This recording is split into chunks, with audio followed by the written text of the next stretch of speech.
Hey everybody, welcome to day 2 of the second Challengers Cup of the Call of Duty Black Ops Cold War season. If you're new here, this is a community stream and we're jumping right into the thick of it with the winners bracket final between the RAMS and Team Orgless, which of course is Dave and Co. I'm not sure if you can see us on cams right now or gameplay or what the situation is with that. However, you will notice today from my tweeting that I am not joined by Ton for the first bit of today. I am joined by VisionZz, my good old Canadian friend, literally the best caster to ever come out of Canada ever.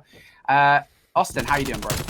I'm doing fantastic, Brodie. I'm really excited to get in towards some EU challenges here on the day. Got a chance to do mostly NA last weekend, so I'm pretty hyped to get ourselves towards the mix onto EU. And well, now that we can actually finally see what is currently happening, already going to get ourselves 32 points collected here for the RAMS, as no org are going to be. Actually, I think this is going to be reversed here for both of our squads on the team. So just for everyone at home, just try and keep everything reversed on your eyes. We'll also do a good job of trying to make sure we remind you guys. But so far, so good coming through here for no org. They got control of the P2 spawn. Looks like they should be able to grab the last 20 seconds here, Brodie. And that's a big win that comes through for Joshh to make sure they grab that kill over. Good stuff from Joshh, able to pick up that kill, but trades coming in. Unfortunately for the RAMS, it is going to be Orgless, this team sitting inside on this point. Of course, you're looking at P2 at the moment. There's not much time left, so making the way over towards P3 for that rotation for bottom munitions. It's going to be this RAMS side currently behind in this game, looking for early control, but you can see now this Orgless side looking to try and make their way in through the side. The first couple of kills do go their way as Vortex and Dave going to pick them up. Another kill coming in there from this Orgless side, but Mettalz trying to deny. It doesn't happen. That's a great break there from that Orgless team. Yeah, big break coming through here for themselves, and this is really time you would have loved to have for the side of the RAMS. The Vortex getting a bit of freedom by the left side of the map, controlling this tank area, but one player is actually going to be in towards the back. We saw that was player 2. Envdian can't play his life long enough. Hot start for him, just 9 and 6, but not enough to really influence the spawn. So we take a look at about 20 seconds that should go over here, unless we see Lucky break on through and get himself the big win onto Vortex. And well, not going to be too easy for him, but Mettalz lucky enough able to move in. Still struggling to grab the last 10. Lucky the last one up, and this is big kills from Joshh and Dave. They push out the rest of the hill, and they will also have the fast track to the rotation for P4. Good stuff here from Orgless once again. They've got the back hill now. This is a new hill, actually, right? I mean, this came in the latest update. So now this hill has changed over from the rock, which would be the bottom side of that mini-map, where you see number 8 in Vortex spawning. It's actually now to this back of this, I don't know what you call it, like tent outside. I don't know. It looks like a camping equipment. Campsite. Yeah, I don't know. Somebody will have a call out for it somewhere. But it is a new hardpoint nonetheless. And for a moment there, it was Orgless inside the hardpoint. Unfortunately, it doesn't work out here as Envdian and Mettalz come through, picking up a couple of kills. And this is a good chunk of time for the RAMS to take. And take it they do need to. Right now, this Orgless side, they're in the lead by quite a large margin. And you don't want to let a team like this really slip away from you. You do not, and you can kind of just see really the amount of, I guess, pressure really coming through from this Orgless squad for as far as at least the first couple of hills. Now, lucky enough, you do need this time for the RAMS, and they finally get themselves towards the back. So not going to at least be completely blown into the water, but still going to be trailing here by quite a bit. A full hard point at least. Mettalz now, as we go on board with him, finds himself the entry kill. Big win onto Dave in the top of the tank, but will slide out a little bit too far, and looks like it's going to be Nastie that does end up finding that kill. 3 now going down for the side of the RAMS is going to be a little bit problematic for as far as what side of the map you're looking to control. Joshh now feeling a bit of that presence in the back, as they are going to be able to find one, but just as soon as he picks up the catwalk, does end up getting pushed out as JurNii going to be left alone on this hill. 35 seconds to fight for Vortex in a great position as they still have control of spawns, and Vortex is frying right now, Brodie. 17 and 10 on that 5 spree. Yeah, absolutely. Vortex, I mean, he's, for me at least, been one of the most underrated players for a very long time. He is a super sub and a half, and I mean that in terms of his weapon skill. His SMG presence in any map is so good, and there he is again, of course, supported by Joshh, who is also pretty good. One of the new additions to this lineup for this year, of course, returning from a year, coaching that Paris Legion side in the CDL, and he has made quite the re-entrance onto the scene, I think, with this roster. There were a few questions about whether or not he'd be able to transition from that coaching role back into this position where he is a top player on a top team here in European Challenges. He's made that transition so seamlessly. 17 and 11 right now, and his sub-presence with Vortex makes this team so good. Envdian making a pretty smart play, makes his way towards the back, and Vortex Last one left alive, smokes himself out for a very quick moment, tries to finesse inside the point, but that's a big win that comes to Envdian now, finding a couple in a row. Mettalz up top, great pickup here in from behind, watching the back of the spawns, and you need this time right now for the side of the Rams. They're trailing by a little bit, and you would love to have this scrap time if you're lucky, as he does find that two-piece, but Dave is just holding the heady and gets the best of him, and we've actually seen the extra four kind of come into play for Dave so far, and it's been working out quite well as they've gotten themselves still up by about 100 points. They got the rotation towards fire, and now this time around, you need to look to do something a bit different for the Rams if you're going to break this setup. Yeah, absolutely. Yeah. And I think one of the key things here to talk about is the fact that the Rams are so far behind in the slaying department. You have players like Lucky and JurNii, which are just getting shut down. And you take a look at the other side, even though Nastie, who is on the screen at the moment, isn't having the best game in the world. The rest of the team are, right? You've got Dave with that AR presence of 19 and 15, Joshh 20 and 14, Vortex also 18 and 14. They're just getting outslayed at the moment, this Rams side, and they want to change their fortune and at the moment, because right now down about 90 points in this one. They cannot afford to let that lead grow, and that's why they want control of this bottom munitions hard point. They currently do have it.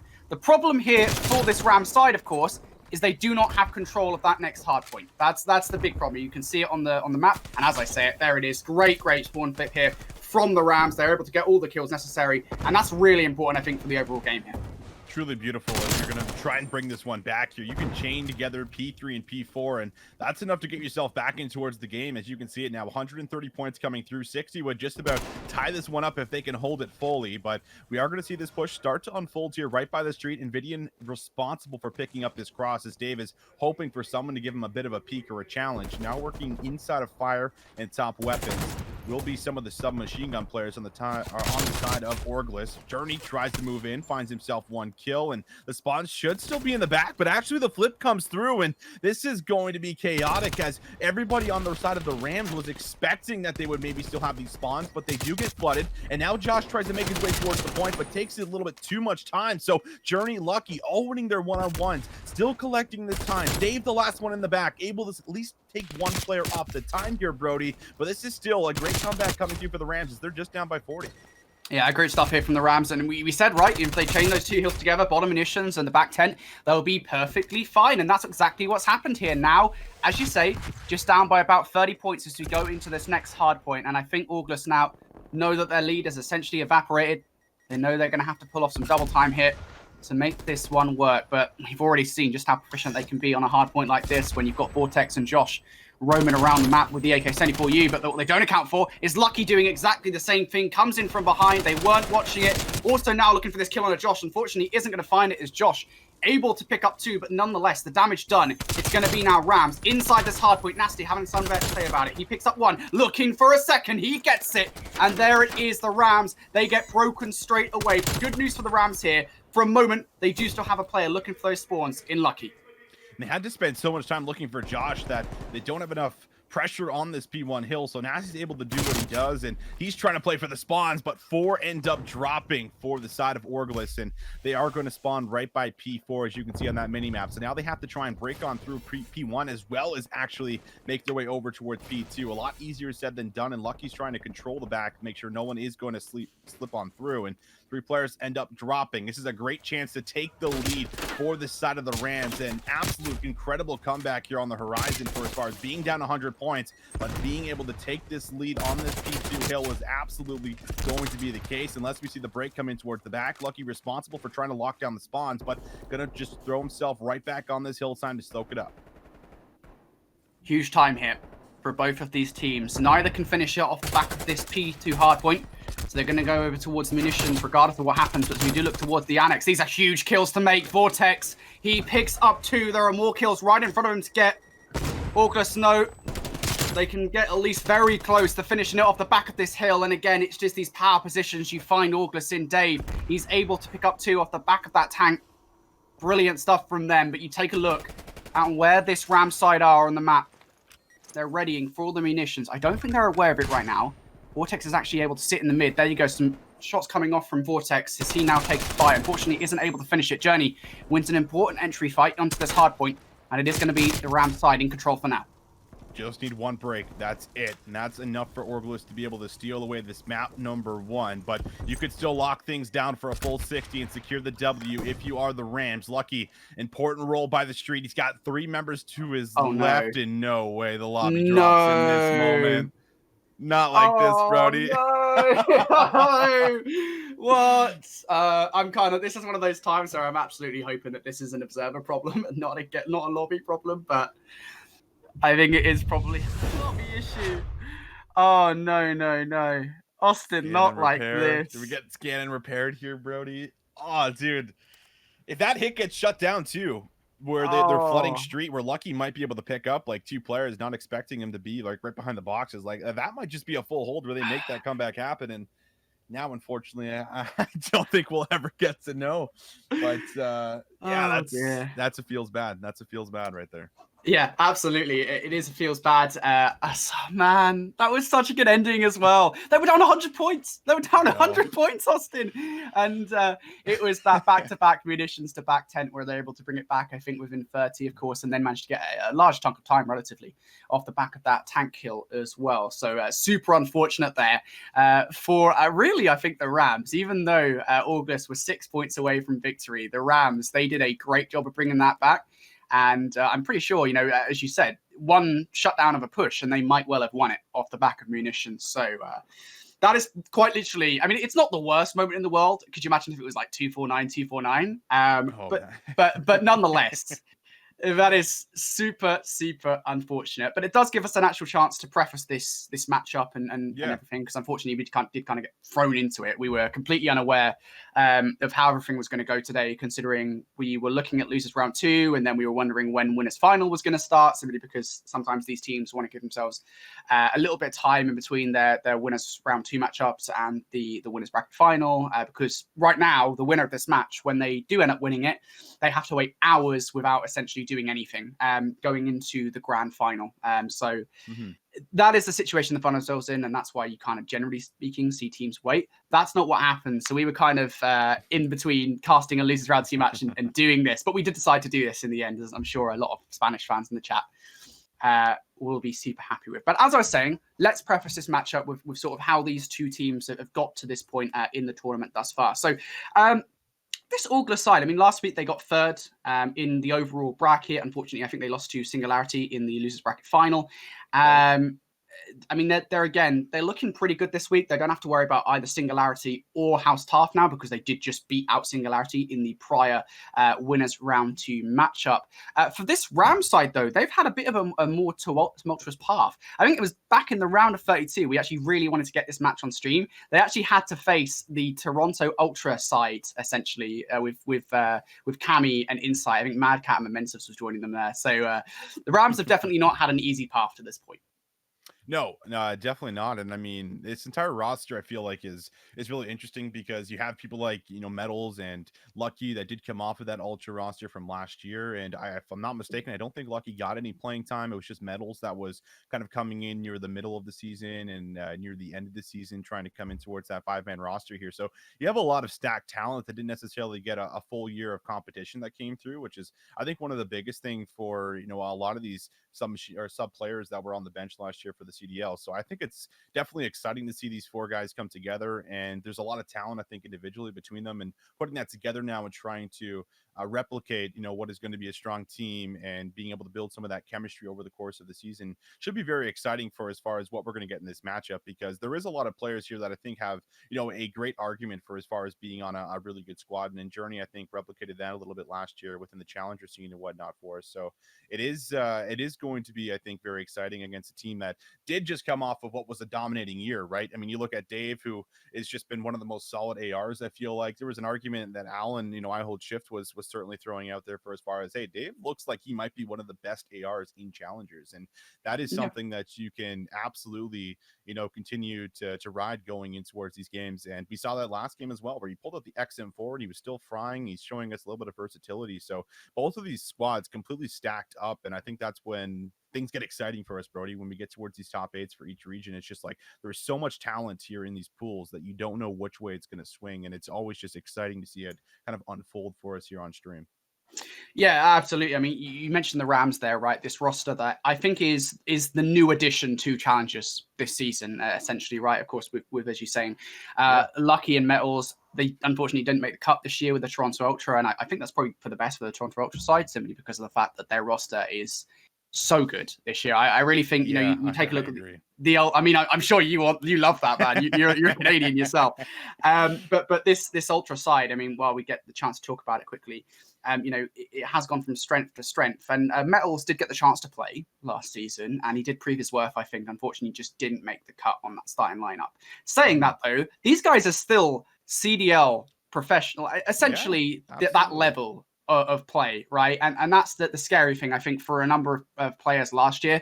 We were discussing as we came into the season, really, how the move to 4 versus 4 was going to affect things, how COVID was affecting a number of these CDL rosters, simply because of the fact that they are going to have to make a lot of cost-cutting measures. They are, I mean, you look at the Toronto Ultra, right? They've gone from 10 players on their lineup to 5. Exactly.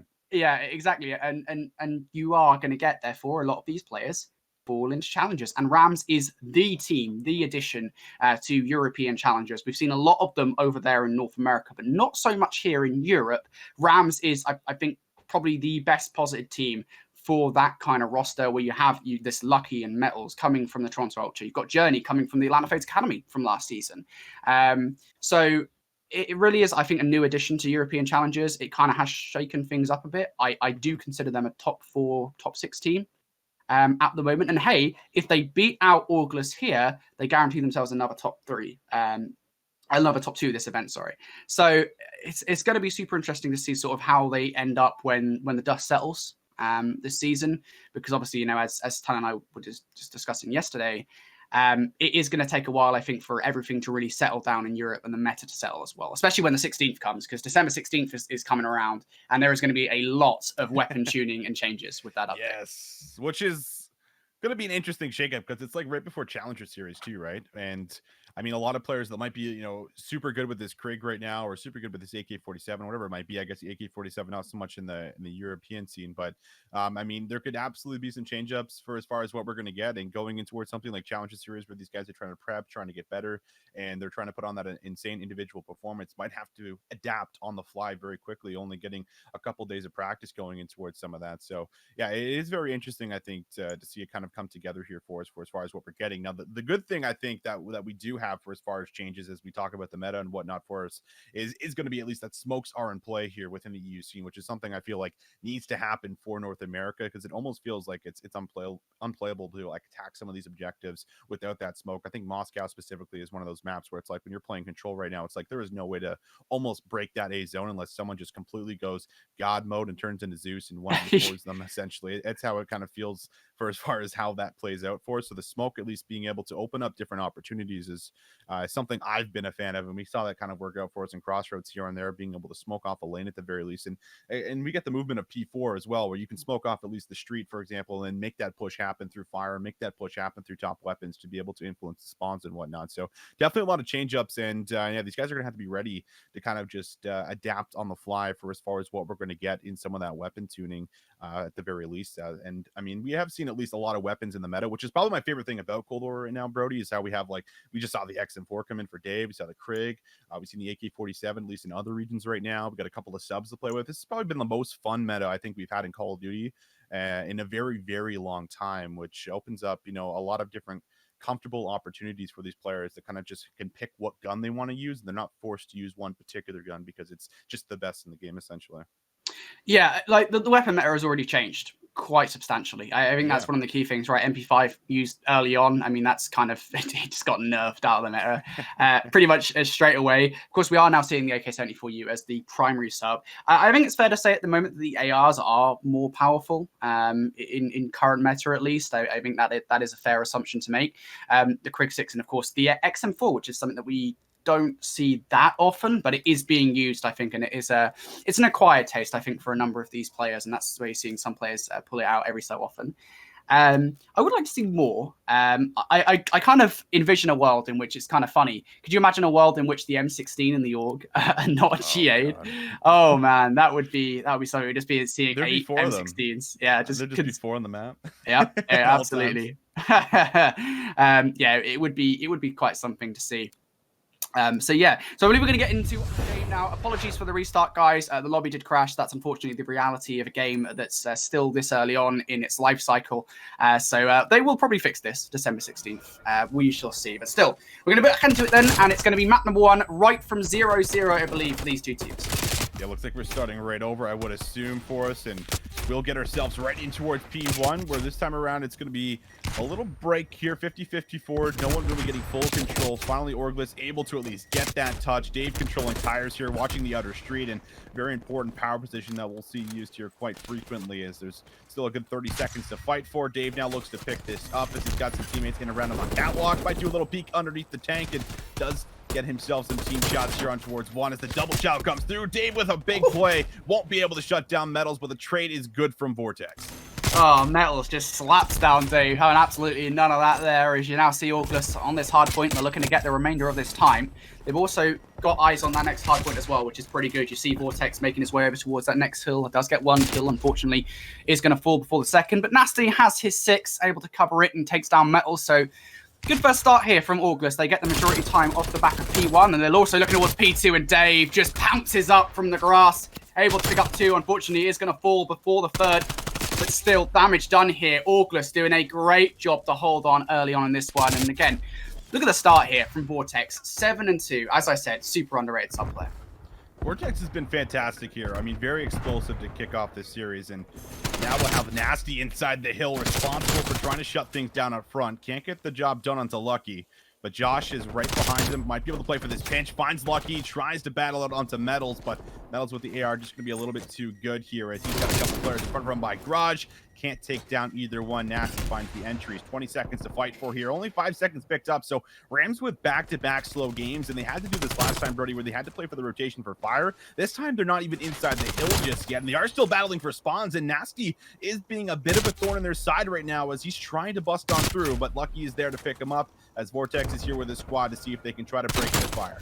This is an important hard point for Rams. They cannot let this go straight away. Oh, gosh. Oh, my God. Vortex just finds his way in straight away. And what I was about to say is they cannot pick this up to Orgless. They just simply can't afford to let that happen. And that has happened straight away here. This is a brilliant start from this Orgless side. They get majority control of P1, they get majority control of P2, and now look at these spawns as well. They have the spawns for that next hard point when it inevitably does roll around. This is just almost a perfect start here from Dave and the boys on Orgless. They are going to lose control of the munitions, so maybe some shining light here to be had for this Rams roster, but you still need to break those spawns for the next hard point, and that is the objective really for Rams here. And there you go, actually. Mettalz comes in from behind, does get traded out. Lucky trying to come through. You can see now number 3 and 4 and Lucky and JurNii making their way through. And there's the break. Really key. Very well done from the Rams. That's the resurgence you really needed to have here in towards this game. And now you can look to bring things back, because you think about this hill, if you can get a good maybe 30, 40 points off this, you're right back in towards the game after what was only 5 points going in towards that P3 hill. So not too bad of a situation, as we can see the setup currently in effect. It's going to be a smoke down here coming outside of weapons, trying to break on through, as JurNii just tries to check out the cliff side to make sure no one's going to be doing the hop up. Dave playing very slow here, but they do manage to find one player off of the actual time, trying to turn for JurNii. Good shots from Dave. Now working their way in towards the back. It's just up to Mettalz, and Mettalz ends up finding himself 2. Mettalz finds 3, shutting down the push from the back. This will be good for the remainder of this time, as Rams have worked themselves right back in this game. Brilliant stuff from the Rams. They needed this hard point, right? I mean, after 3 consecutive hills, which was essentially in control for this Orgless side, they needed full control of the back of this, and it essentially puts them at almost level with Orgless as we go into the next rotation of hills. Really good stuff from the Rams. They seem to have come alive here off the back of that hard point. Now let's see if they can do it again as we go over towards the APC hill. Got Orgless in the control for now. They also, of course, have spawns for those next hard points, and they're going to have that at the back of their mind consistently. Joshh uses that rotational gunfight. You can see Rams making some efforts to flip these spawns so they get control of that P2 hard point. For now, though, straight into the hard point they go. You can see Nastie and Dave on your kill feed getting up a couple of kills, but it isn't enough here as Envdian closes shop on the kill feed, gets the last kill, has the last say in this one, and it is going to be the Rams getting into the hard point.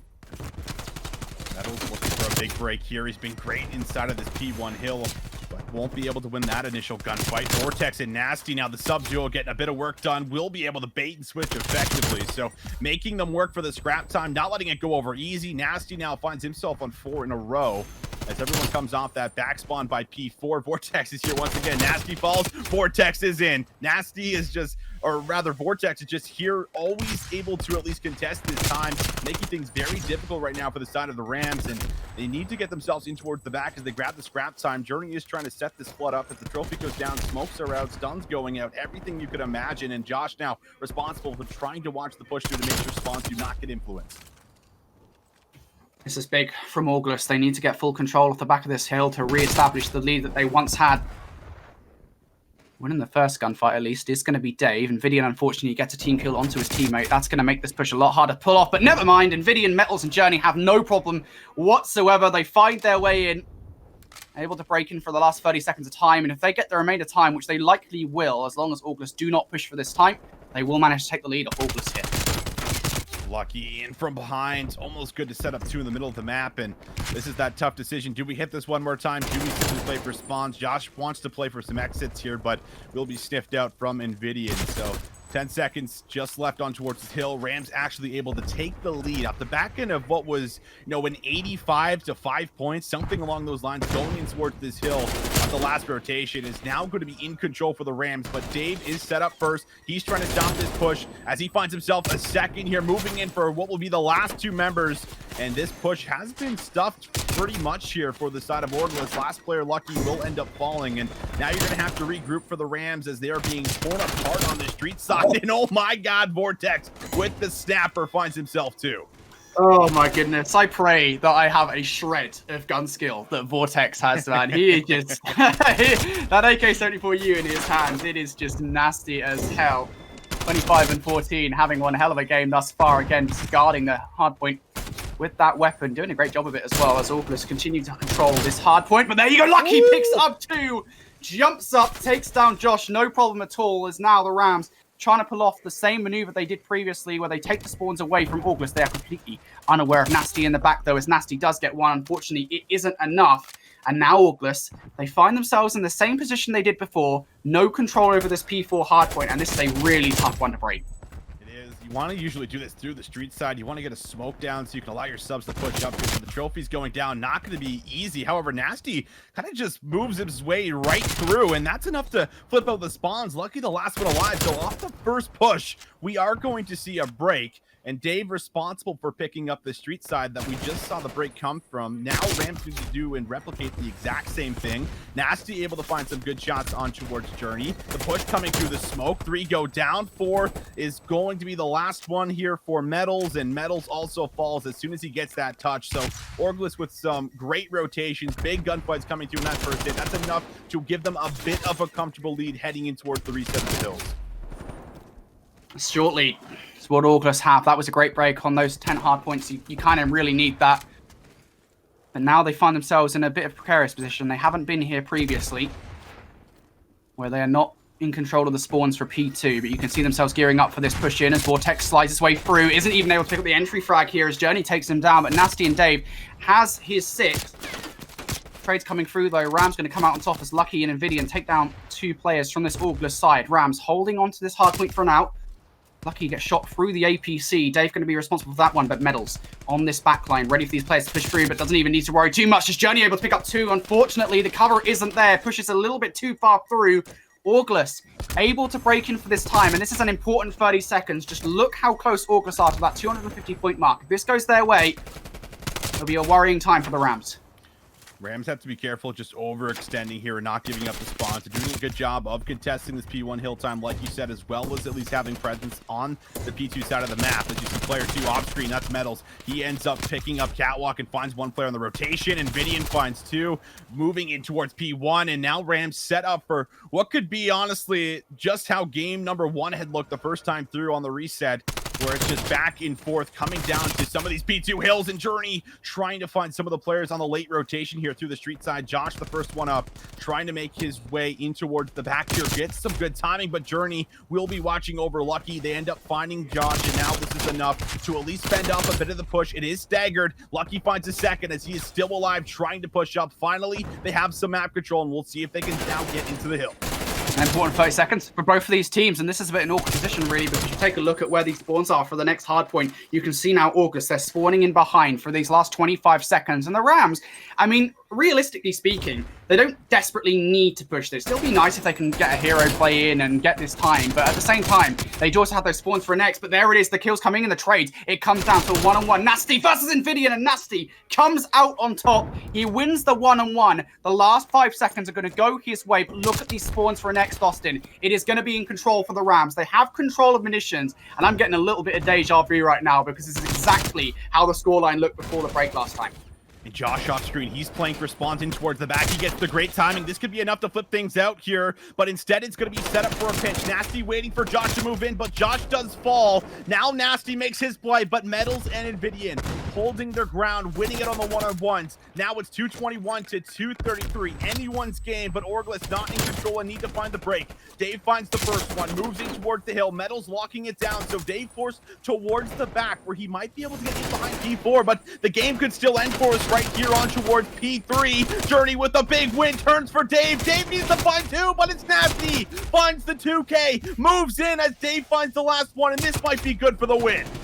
Dave, he's inside. This is good for an Orgless. They just need this last 10 seconds of time. And for the Rams, they have to push this. But this is such an awkward position. You can see the spawns for that next hard point. Orgless, they really do not care whether they get it here or not because they have control of the next hard point. Dave wins the opening gunfight. Just 5 seconds is all they need. But the spawns from behind, somehow, Mettalz is spawning from behind, but it won't matter surely as Orgless have one player inside. Lucky, a 1 versus Dave, and Lucky wins the fight. No way! JurNii wins another one as well. Rams now inside this hard point. They have control. Envdian picks up a huge two-piece, and Orgless are forced to spawn on the other side of the map.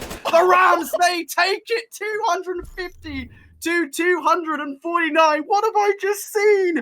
What a play from Lucky. Oh my God, Lucky makes that play like you just highlighted there. An unbelievable 1v1 comes through for him, and then an unbelievable 1v1 for JurNii, as they both need to find those kills to make sure that that touch does not come through and that last second is picked up. An unbelievable game. The spawns really played the biggest difference there for us, where players there for the side of Orgless in the back, on the hill, in control of being able to grab those last couple of seconds, but everything just playing out perfectly for the Rams from the break last second to the spawns coming in their favor to the break on P4, and then 2 1v1 battles for Lucky as well as JurNii, winning out, making sure no one is there to get that last second. And I mean, hardpoint doesn't get closer than that, Brodie. 250 to 249, map 1. My God, insane. I'm glad that we had the restart now, man. I'm so glad it resulted in that. I will say one thing.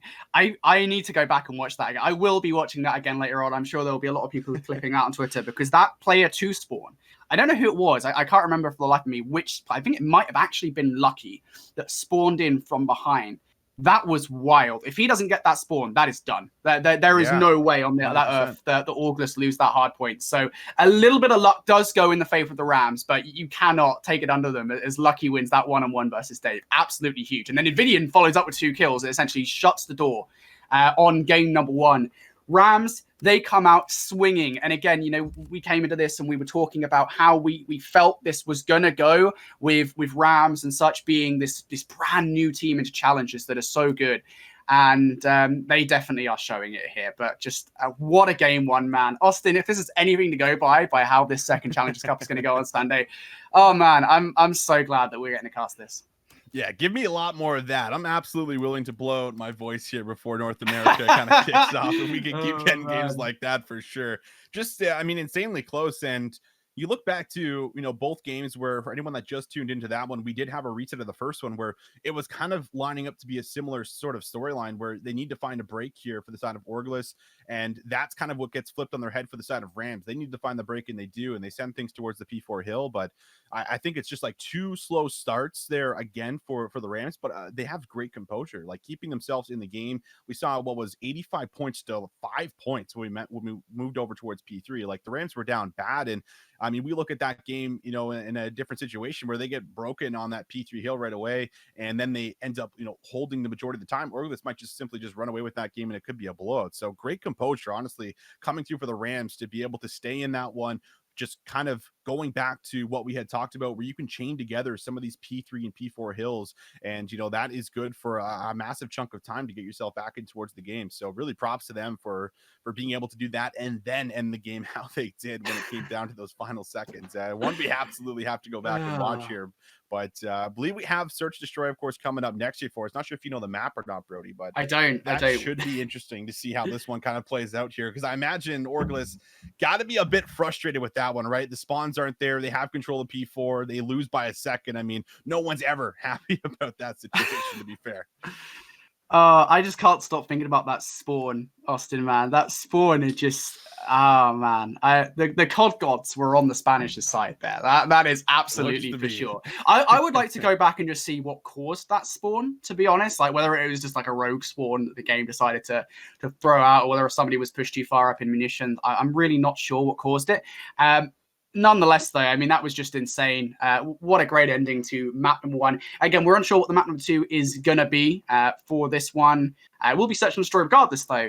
And unfortunately, that means we don't get to cast it. Here in Europe, we respect the players' wishes to cover their strategies for Search and Destroy. Of course, it is the deepest game mode in the game. So, therefore, there won't be any casting. I mean, Austin and I will just basically talk rubbish throughout the entirety of it. I promise there will be no conversations about Marvel and Lord of the Rings. Lord of the Rings? Yeah, well, yes. Down to chat about Lord of the Rings. Yesterday, I kind of just had a fun time of pulling Tan's leg a little bit by telling him that I had never planned to watch Lord of the Rings ever, and I will never do it. Which is a lie. I will do it at some point, but do it.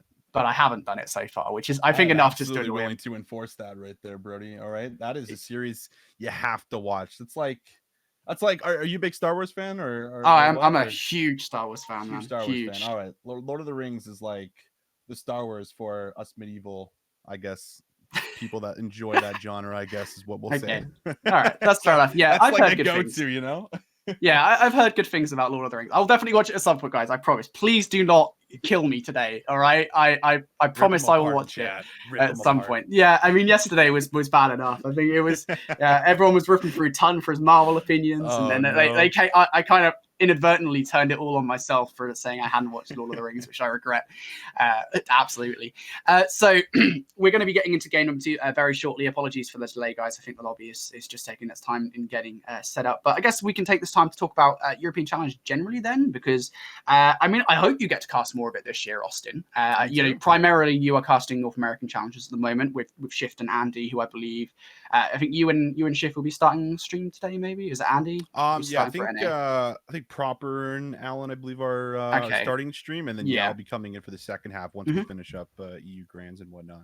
Yeah. So you know, I European challenges this year. I'm so excited, man. It just there's something about European challenges for me. I mean, you know, I love NA challenges and APAC just as much, but European challenges. I think just moments like that, right? I think it really is just emblematic of just how great and competitive this scene absolutely is.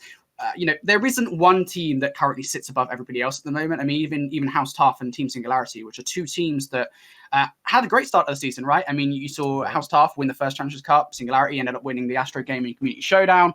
And, of course, they both made it to the grand final in those 2 tournaments. They are now in the losers bracket facing off against each other, and one of those teams is going to be top 6. So there is nobody just yet that is currently sitting on top, as it were, is holding the throne of European challenges. And I think that's going to be the interesting thing here. I mean, this could well be a week where Orgless come out and win it, right? I mean, how crazy would that be? I think it does show how competitive this scene actually is over here. It's so good. I mean, everyone is so closely matched, I feel, albeit it is online. So there is going to be a bit of an online element thrown into it, especially with a match like this where you've got a Spanish team and a UK team facing off. But nonetheless, you cannot doubt the skill of these players. No, you definitely can. And I think that's like the biggest storyline going in towards challenges for 2021 is like the talent is just so stacked for each region, honestly. You know, for as far as what we've got, you got a lot of the teams, of course, downsizing for what we've got, like we kind of touched on at the top of the broadcast with you know, COVID obviously playing a bit of a factor here for us. So roster shrinking again to 4v4. So there's just not going to be as many subs, and there's going to be a lot more players just in competing in the challenges scene, trying to work themselves back up towards that CDL level. So there's a lot of pressure, I think, on the players that have been either competing in challengers in the amateur scene for a very long time, as well as the people who just got dropped down from the CDL here. And that just makes for an insane competitive type of format that we're going to get here throughout every single region. So, I mean, I think that's really the biggest thing, where we just don't know who is going to win, you know, each and every week. And I think that was kind of the storyline of CDL last year too, where it's like there was 6 out of the 12 teams, I think, that won CDL events throughout the year. So like, it is just a crazy time to be a part of Call of Duty, because it feels like there is just so much talent here stacked in towards the scene. And it's always fun to see that first team kind of break out. I think Singularity, I want to say, was the first team to do it last year in EU, where they kind of dominated the first half, and then they moved over towards NA, and then they were able to also kind of dominate in NA, and then they went back. Then it was Team War that was able to kind of do what they were doing for the next half of the season and whatnot. So I mean, it's definitely interesting to see how these teams that form are able to connect and kind of build that chemistry up first, and really come online and get together for as far as being a very strong team that is very difficult to deal with and is very punishing. I think that's the biggest thing that you're going to see from some of these teams that have formed, especially in EU, where there's just a lot of chemistry already built up with these individuals already. Yeah, absolutely. Of course, we do have a scouting series, I believe, that begins on the 15th, I think it is.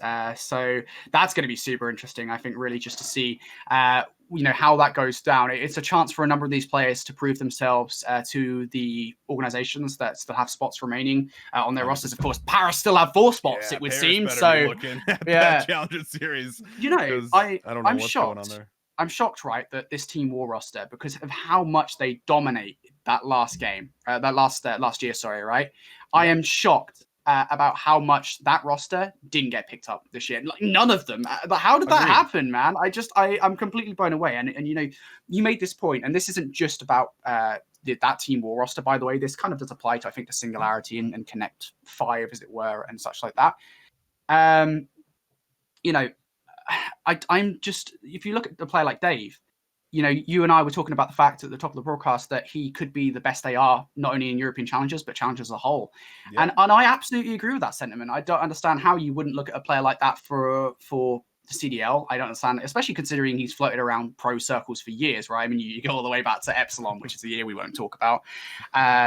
And you know, even before that, Black Ops 3 champs, right? I mean, there's so many moments where you take a look at players like that. Vortex as well, I think, is a player supremely underrated. No idea how he isn't in the CDL.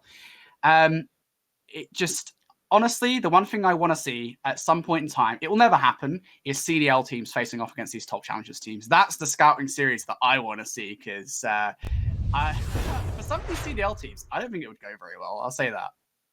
It's kind of like the old format too, where it always feels nice where there's like a challenger team that can come in and have a chance at being able to take down a CDL team, like you're kind of alluding to. It's just something that we always had in the old MLG formats and whatnot have you. So, I mean, I'm a big fan of having that too. I guess the CDL organizations, though, that, you know, that pay the 25 mil, they don't want to be beat by Team Orgless or whatever it is, you know, and have them get slapped around 3-0, something like that for us. But so for casting these S&Ds, they can't see what's happening, of course, on stream for us, right, Brodie? So we're just we're just giving them play-by-plays for as far as, you know, what's essentially happening. Are we giving them the breakdowns of who's going down here still? Or are we just kind of calling it and just... I mean, we can just talk. We can just talk. I mean, we won't talk absolutely rubbish. I think people left the stream yesterday when we were doing that.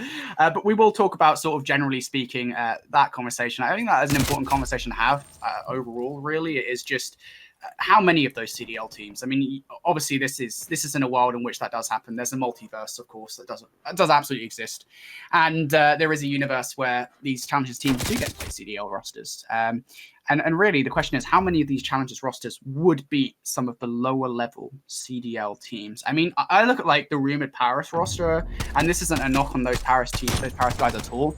I just think there are definitely a handful of challengers players that would form up together and be able to beat them. You know, it's like last year, right? I think, and you know, I've touted this quite a lot, but it's like when I think Clayster, when Singularity were at their prime last year in European Challenges, Clayster considered them a top 8 team globally. So it really is just a question for me, at least, of how many of these Challenges rosters are realistically actually higher than just sort of outside the top 12 globally. Yeah, I mean, it's definitely a fair point for as far as, you know, what we have and how some of these teams, you know, kind of have the argument to be made that they can get into sports challenges at the very least. So, yeah, I'm definitely there for as far as what we got there with you.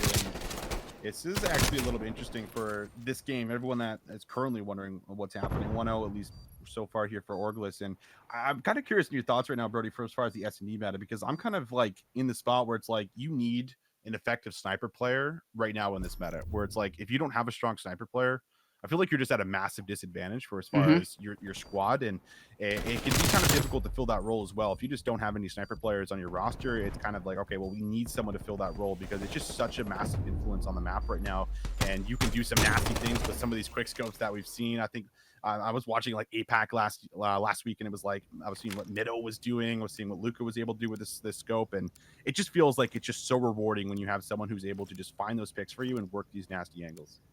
Yeah, absolutely right. I mean, you need a maple on your team. I think that's the best way to describe it. He is nasty with the sniper. I just can't believe what I see sometimes. Nonetheless, though, you know, I think you're absolutely right. These snipers in this game are. I mean, I'm seeing people asking them to be buffed. I saw that conversation with Prim6 and such on Twitter. They do not need buffing. I'll tell you that much. I've played way too many pub games where I'm so close to rage quitting because people are just trashing me. I mean, I'm bad anyway, right? I'll admit I'm bad at the game. That's why I'm on the casting desk. But you know, people are just trashing you with sniper rifles. I'm sitting here like, what do I do? Yeah, what do you do? Like, I'm just getting quick scope, dude. He's just, you know what I mean? It's hard. It's really hard. Speaking of that, Lucky actually gets hit marker on screen, unfortunately, on to Nastie, who, as we hype up the sniper, Lucky and Nastie playing this little battle now, and it's going to be very interesting to see how things evolve with this scope for us, even people like Dash and whatnot in towards the CDL. And I mean, even Scraps, I think he's also been pretty crazy with this sniper rifle so far in towards the game. It's definitely a really important influence here, as this is a 1v2 that you guys can't see on screen, but Lucky might have a chance of being able to pull this off, as that push kind of unfold inside the plane for anyone that's wondering what's currently happening. Lucky ends up finding 2 now, a chance to be able to actually clutch this. This would be pretty insane, but not gonna be able to get it done. So Orgless are gonna lead for ourselves. Oh, we are actually showing best plays for you guys. At least you guys are seeing something of what's happening in the game. Yeah, I hope players are okay with this. I don't think we've run it by them, but yeah, so we'll try and show a little bit, you know, when it comes down to one-on-ones. I think we can show that for the most part. So yeah, we'll try and get a little bit of gameplay to you. Obviously, you know, the primary thing here when it comes to search and destroy is that we can't show off, for example, you know, where they're starting off from, the break-offs, you know, where they're going with the bomb and such like that, positions. We can't be showing that simply because obviously those are unique strats, especially for a team like Orgless. I know last year Team War held their cards very close to their chest when it comes to search and destroy. And, you know, there was a reason for that, because it was one of the big reasons why they're able to dominate so much. I think their search and destroy prowess was so good. I think Lucky might be in trouble here. I don't know. He might be messing with us. Stuck? Okay, you know, we just switched to Envdian there for a second, and I just thought that, like, he teleported away. I hadn't registered that it was Envdian, but there we go. Lucky doesn't really care if he is stuck. We absolutely can't tell because he just gets that snap onto Vortex. I think he is. Okay. He's trolling, dude. He big trolled me. All right. It looked like he definitely was. He was just kind of like sitting there looking up and down. Maybe he was for a second. Connie's asking if we should show the best play. Yeah, show the best play. If players get annoyed at us, we will just apologize greatly and say that it won't happen again. Because yeah, I don't think best play is really showing anything strat wise. So yeah, search and destroy. I mean, search and destroy is one of those weird ones, right? Where it's like kind of. It is the deepest game mode in the game, so we completely understand why people want their strategies covered up for this. It's not the game mode people should be concentrating on at the moment. Control, that's the cookie that people want to crack, of course, because you cannot get offenses on control at the moment. I mean, you can, but they're so rare, man. It just doesn't happen. I think the only team I've seen that's kind of been really good at it, when we saw Florida Mutineers at the Farrell Memorial Tournament, they were pretty good on offenses.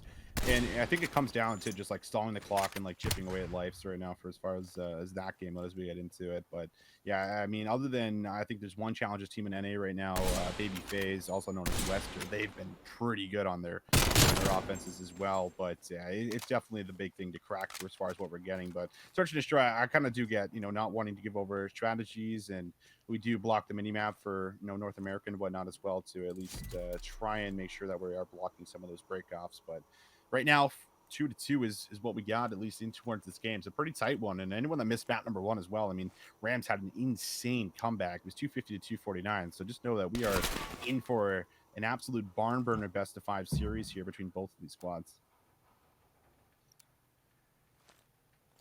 Could you imagine if this goes to round 11? I don't want another round 11 situation, man. Well, we can't cast it. It would just make me so sad. I'm not ready for that. It's so tough, man. It's tough to sell it, you know. It was like this yesterday when we were casting Obtained versus Singularity. Tan actually had, you know, he was pretty tired, bless him, and so he actually just left because we couldn't cast it, which is it's a sad reality. You know, I kind of wonder whether or not people actually want us just talking over this to an extent. And I will ask this question now because, you know, it's not like we can really say anything else. If you guys in chat would much prefer us to just let the gameplay or the lack thereof speak for itself, you know, we would be more than happy just to shut up for this section, simply because, again, you know, we're here to cast Call of Duty at the end of the day and analyze what's happening, and we can't do either of those things when this search and destroy is going on. So, you know, we do want to hear everybody's thoughts. At the end of the day, this is a community stream, and so we're doing this in conjunction with the community. So everyone, just let us know your thoughts. And also, I think generally this is a good point to let us know your thoughts on how to improve the stream, because this is our second weekend of doing it. We do get a break next weekend since there is the scouting series going on in the midweek, so no Challengers Cup at the weekend. And of course, after that as well, I think the next Challengers Cup is in January. So we will take any feedback that you guys have. If you want to contact us on Twitter, you can do so. I think it's best to contact Alan and I, which would be at iHoldShift or at InfinityPL on Twitter. Just let us know what you thought of these 2 Challengers Cups and any ways that you think we can improve them. And we will try and implement those changes, or if they're reasonable. Yeah, we will say that. Don't come at us with these cards S&D, because we can't do that.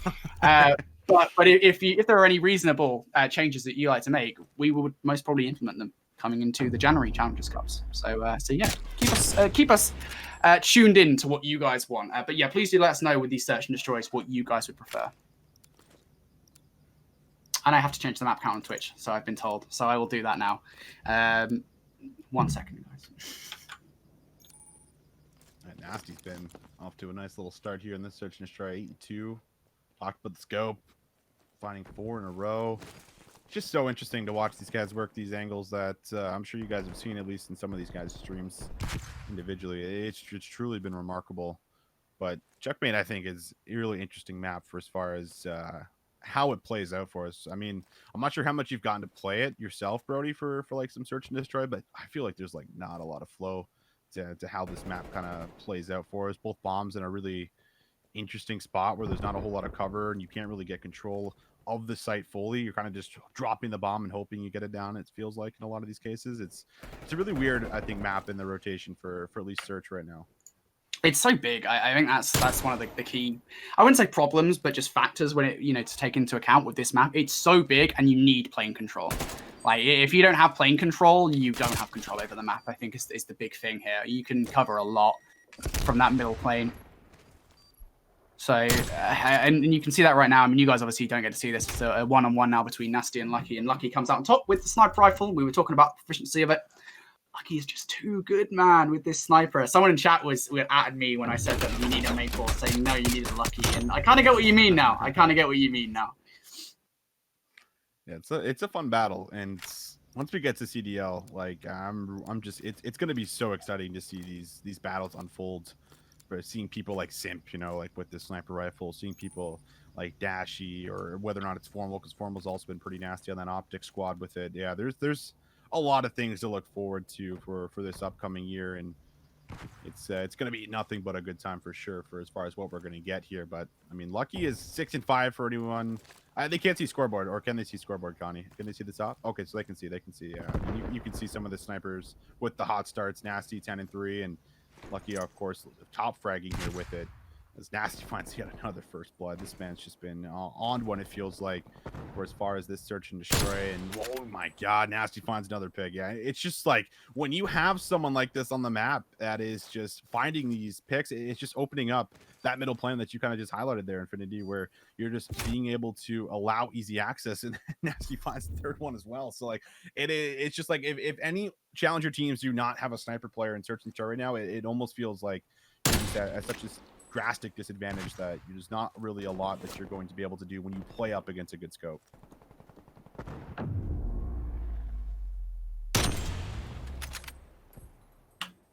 Well, game now almost over here. Nastie has just been a force. I mean, again, you guys, you can't see what he has been doing, but we can say what he's been doing. 13 and 3, a monster on the map. Well. It was kind of quiet in the hard point, I will say, and I think this S&D has more than made up for it. Great performance. Really, you just got to get past Lucky with the sniper rifle. I mean, he's the player. He's definitely the one keeping them in this game if they are able to bring this back. I mean, the one thing we've seen from the Rams so far in the day is the composure, coming back to the comeback on the very first and second map when we played the reset, both being behind, but being able to bring things back a little bit. And now would have to be the case for us in this map number 2. Down by 3 rounds here, have to find all 3 in a row. No one going down at the start of this round, however, though. Everyone kind of just playing things out safely. A lot of control here for the Rams underneath the plane for as far as what they got currently on the map as their Bonfire inches up closer and closer towards it. And this is something we've also seen, is that scope kind of play inside of the plane itself, watching over B, where you just send your other teammates or players in and around the lanes, and you just sit here and let Nastie kind of just hold this. You have to funnel into him one way or another. You hope he misses his shot, and that's kind of the only way you have at taking down the site. And well, can't see it, but Nastie just holds that angle. JurNii plays with him, and he just finds the easy kill. And there it is. Orgless, they end up taking it 6-3. Congrats to them now. 1-1 in the series. I mean, a very close hard point. 250 to 249 doesn't go their way, but this one, it very much does. And let it be known, Nastie, a big reason why that is the case. We were speaking quite a lot about Nastie, right? Last year, he was supposed to join the Royal Ravens. This is kind of like this has been sort of Men in Blacked. Is that the right term? I don't know. Out of people's memories, as it were, right? Yeah. Where people have kind of forgotten that Nastie was so good last season, like so good last season, that he was supposed to join the Royal Ravens. And I honestly feel like the Royal Ravens, if they did manage to pick up Nastie, they would have been such a better team than maybe they ended up being. Of course, their champs run wasn't bad by any means anyway. But nonetheless, I mean, Nastie is such a phenomenal player, and I think he really does show it in moments like that. And it's kind of nice to see him on this kind of top roster, right? Because last season, I think he found himself. I mean, he was on War, I think, for a couple of weeks, but for the most part, he found himself on Connect 5 and rosters like that, and I think Train Hard at the start of the season. And I think for a player like that, it's a case of you need to find yourself on the best team that you can possibly can and be on. And I think that is this team is the roster that I think that Nastie needs. It definitely is. And I mean, there is something to be said where you got to kind of put yourself in Nastie's shoes. I feel like in that last season where it's like you were so close to getting on that Raven squad, and it came down to a visa issue, if I'm not mistaken, right? Or something like that. I think it was literally like a case of because he was in America at one point, but I think COVID literally I wouldn't say hit, but it was I don't want to use the words ramping up, but COVID started to become more of a problem around that time, I believe. I don't actually know the official reason. I think you might be correct in saying, though, that getting a visa around that point in time and making that move over to America for the Call of Duty League, it's just such an awkward time to make that move. So I think that might have been a big reason why he wasn't able to join. No, for sure. And I mean, like, you look at that, like, for as far as like the player perspective, where it's like you knew you were super close to being able to compete at the top level and showcase yourself, on the CDL stream, and then you're not able to get that opportunity due to something that you can't control. And as a player that we're watching, every single one of the players, like, the goal was to get to the CDL or back to the CDL for some of these players like Mettalz, Lucky, or you know, coming down from, you know, the last season in Modern Warfare, trying to work your way back up to it. So it's got to be, I think, a little bit frustrating for someone like Nastie, who might feel like, damn, like I deserved it and I didn't get a shot, I didn't get to prove myself, and now you have to kind of go through this season again and hope you're able to replicate what you did during Modern Warfare and show that you are a standout individual. You are someone that is going to be worth being picked up in towards I know, a full Call of Duty League roster. And it's not the easiest, I think, to overcome that in a lot of cases, especially when some of these teams have that slower start, need a bit of time maybe to build up that chemistry and whatnot here for you. Not the case, of course, for this current squad, but I think it is interesting for Nastie for not getting that shot, and at least knowing as a player that you just didn't get to prove yourself. I think it is really the biggest thing at the very biggest stage that we have within our esports. So very, very interesting at the very least. But at least we're getting in towards another map, Brodie, where we don't have to kind of talk about nothing or what we're seeing and what they can't see. Got ourselves a map we can actually cast over, and you guys can see as we get ourselves ready to load in towards Garrison Control. Yeah, this map has proven quite a tough cookie to crack for a number of these teams, right? I think making that move towards B, relatively easy, actually, to capture B. You just kind of have to get that wave of kills going, and it's very hard for the defense to jump on it. It's A. That is the real problem for a number of these rosters, is getting onto that A point. So hopefully we can see one of these teams crack that one, as we're going to kick off with the Rams on the offense and trying to make their way towards B. But it is a good first wave of kills from Orgless. Good first wave. This is really just all about map control and keeping them off the time. That's the biggest thing I think you're really going to hear us kind of preach as we're in control here. Stopping that clock feels like it's the key to success on offense. And once you lose those initial breakoffs, it's not easy to regain control. Lucky will fall down here today. Joshh and Vortex also win their ones. JurNii, the last one, forced to go big, and he is just going to be caught in the middle of the map here, hoping that he can force a gunfight, but is doing a good job of at least playing his life right now, not going down and waiting for his teammates to be able to move in so they can attack this B zone. 30 seconds left on the clock here for this push to happen. Lucky is able to pick up one, looking for a second. Vortex, though, playing sneaky, able to pick up that kill, but Envdian is in for a trade. Envdian could be the key to unlocking this push, and unfortunately, Nastie just slides around that corner. AK-74U is just better than Envdian's weapon. Joshh sitting in a sneaky position, and for the Rams here in this offensive push, it's just been a case of being unable to spot out these players that are hiding in the dark, in the shadows. And every single time, Orgless have just won every single fight that matters, and that's a great defensive round to kick things off. Special shout out to Nastie and Joshh there, who just kept on finding themselves in positions, and that was really it for Orgless. They kept on putting themselves in these corners and making Rams just check every single corner possible. It's kind of making them paranoid in a way. Yeah. I don't think Joshh died, if I'm not mistaken. I think he might be 4-0 right now, unless he died just near the end in the final seconds. And there you go, 5-0. Yeah, Joshh doesn't even die here. And I mean, honestly, control just comes down to your breakoffs. If the offensive team has the strong breakoff and is able to, again, get on that zone, stop that clock, and be able to at least position in the middle of the map, especially a map like Garrison, where you're very much rewarded for top green control, top catwalk control, the higher ground paying off, drastically in a lot of these instances for us. And well, there you have a big kill there on towards Mettalz, but we'll see Envdian and JurNii both able to respond. And Joshh now realizes, all right, I'm not able to push out. I want to make sure I stay flawless, but will be stepped out from Lucky. Not going to allow him to creep in behind the vents, and that first push will be dealt with. Now, for Orgless, you just got to find your way through. Just a couple of kills in your favor. You can maybe make this break happen. When JurNii comes in from behind. Oh, no, JurNii! Oh, no. He goes for that second kill. Nastie having a good day, it would seem. Gets that kill. Fortunately for JurNii, the rest of his teammates are there to pick up the slack. They pick up the kills necessary to push Orgless back into their spawn once again. Oh, man. You hate to see it. You really do. It's up there on the second gunfight. At least locked down the first, but yeah, no, it's a little unfortunate not being able to move in, but still chipping away at the lives, stopping them from touching the zone. This is basically just doing exactly what Orgless did on the very first side here. Just no one really able to make any progress, and now JurNii's just in this beautiful spot that we see here for middle map control, as he'll find himself, should be Vortex, and will be able to get himself the kill. JurNii going to be able to also lock things down. Everyone just holding out in their positions, and there you have it, another defensive round coming through here for both of these squads. And we kind of often play for that round 5, Brodie. It feels like in a lot of cases where it's like, okay, now you have to start playing for kills as you get into towards maybe round 3, round 4, because you want defense in towards that round 5. And unless you just have that hot start, then you're just not really going to find a whole lot of success offensively here on Garrison. The thing is, I still don't fully even know what the round 5 comes down to yet. I mean, maybe this is just me being ignorant. I think it's but two like, kills. Because while you can have oh, Joshh is changing teams. Oh no. Spaghetti. Go.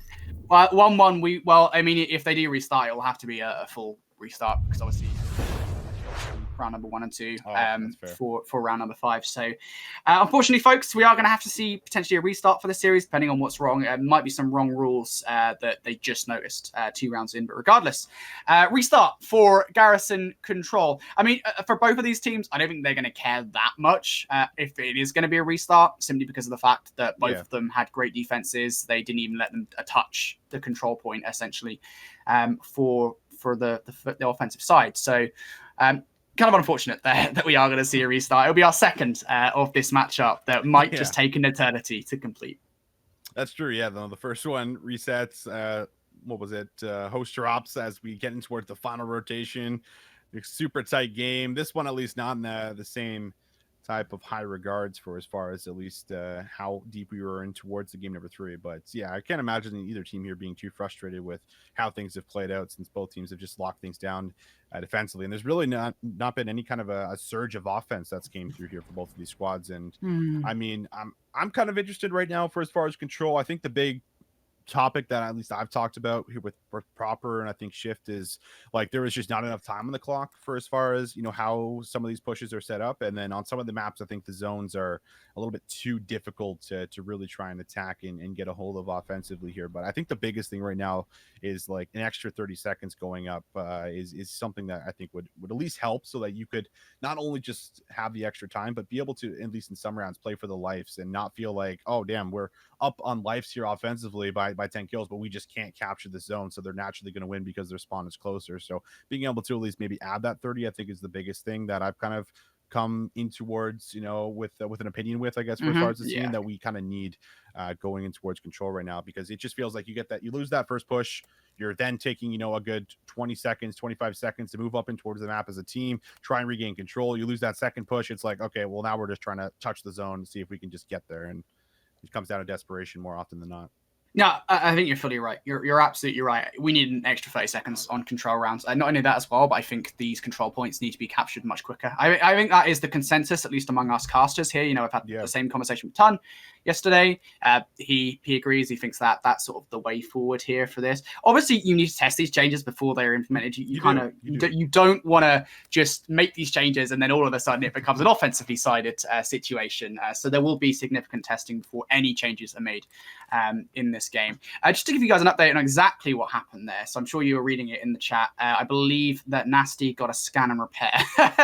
So very unfortunate. But again, given the situation that both of these teams had just won their defensive rounds, the likelihood of it is that there's not really going to be any dispute about what's happening with this one. It will just be a straight restart for the game, which it's not a bad thing by any means. No, it's definitely not any. I mean, if anything, it's kind of a good thing for both of these guys to say, okay, we know what they now like to do, maybe for their initial setups on defense, and we can kind of work around that and maybe try and do something a little bit creative. I think it's always been fun for me, and I think it's something that I always like to see on the first initial rounds, like your very first offense. And this is something I kind of preach within Search and Destroy as well, is like do something like really creative and out there that is going to maybe throw them off guard, like going for that like initial A push, for example, stacking green. Usually there's only one person that's going to stack green, so if you're able to kind of bait and switch that gunfight, only losing one player, you can look to maybe stack and get that first tick potentially to come through. And a lot of times offensively, when you do actually gain control of the A zone there by that SATCOM tank, you're able to usually get yourself into a setup where you're playing off a lot of headies, you're playing off the double stack boxes where you can hop on top of it, hop on the SATCOM truck itself and play that as a heady. And typically, you know, you are able to kind of lock things down and fend off the defensive push when you do actually win out on those battles. So doing these creative things is something I've always been a big fan of, whether it's Search and Destroy, Control, just trying to throw your opponents off. So then the next offensive round after, then they're stacking 2 players green where you're looking to then push up caution, for example. You can play these little mind games, it feels like, in a lot of these game modes that are really defensively favored, whether it's Search and Destroy or Control. But looks like we are back towards our game, just playing a full reset here, as it's once again going to be the Rams trying to come first with their offense, and we'll see what they can do differently heading in towards the reset. And hey, maybe something looks different here for the Rams, of course. No bueno on the first offensive push towards B. We'll see now whether or not they can make it happen this time around. Envdian does actually open up with first blood in this game, but Joshh, once again, just so good with that AK-74U. Comes in with a denial, but Mettalz, a little bit better actually, comes out and picks up 2 that'll maybe open things up here, but unfortunately, there's nobody following him here, as it is going to allow Orgless a moment to breathe. They've got a moment to reset for this defense. And actually, players going all the way over towards A. Unfortunately, Nastie, the only one on B, and RAMS now making their way into this B push.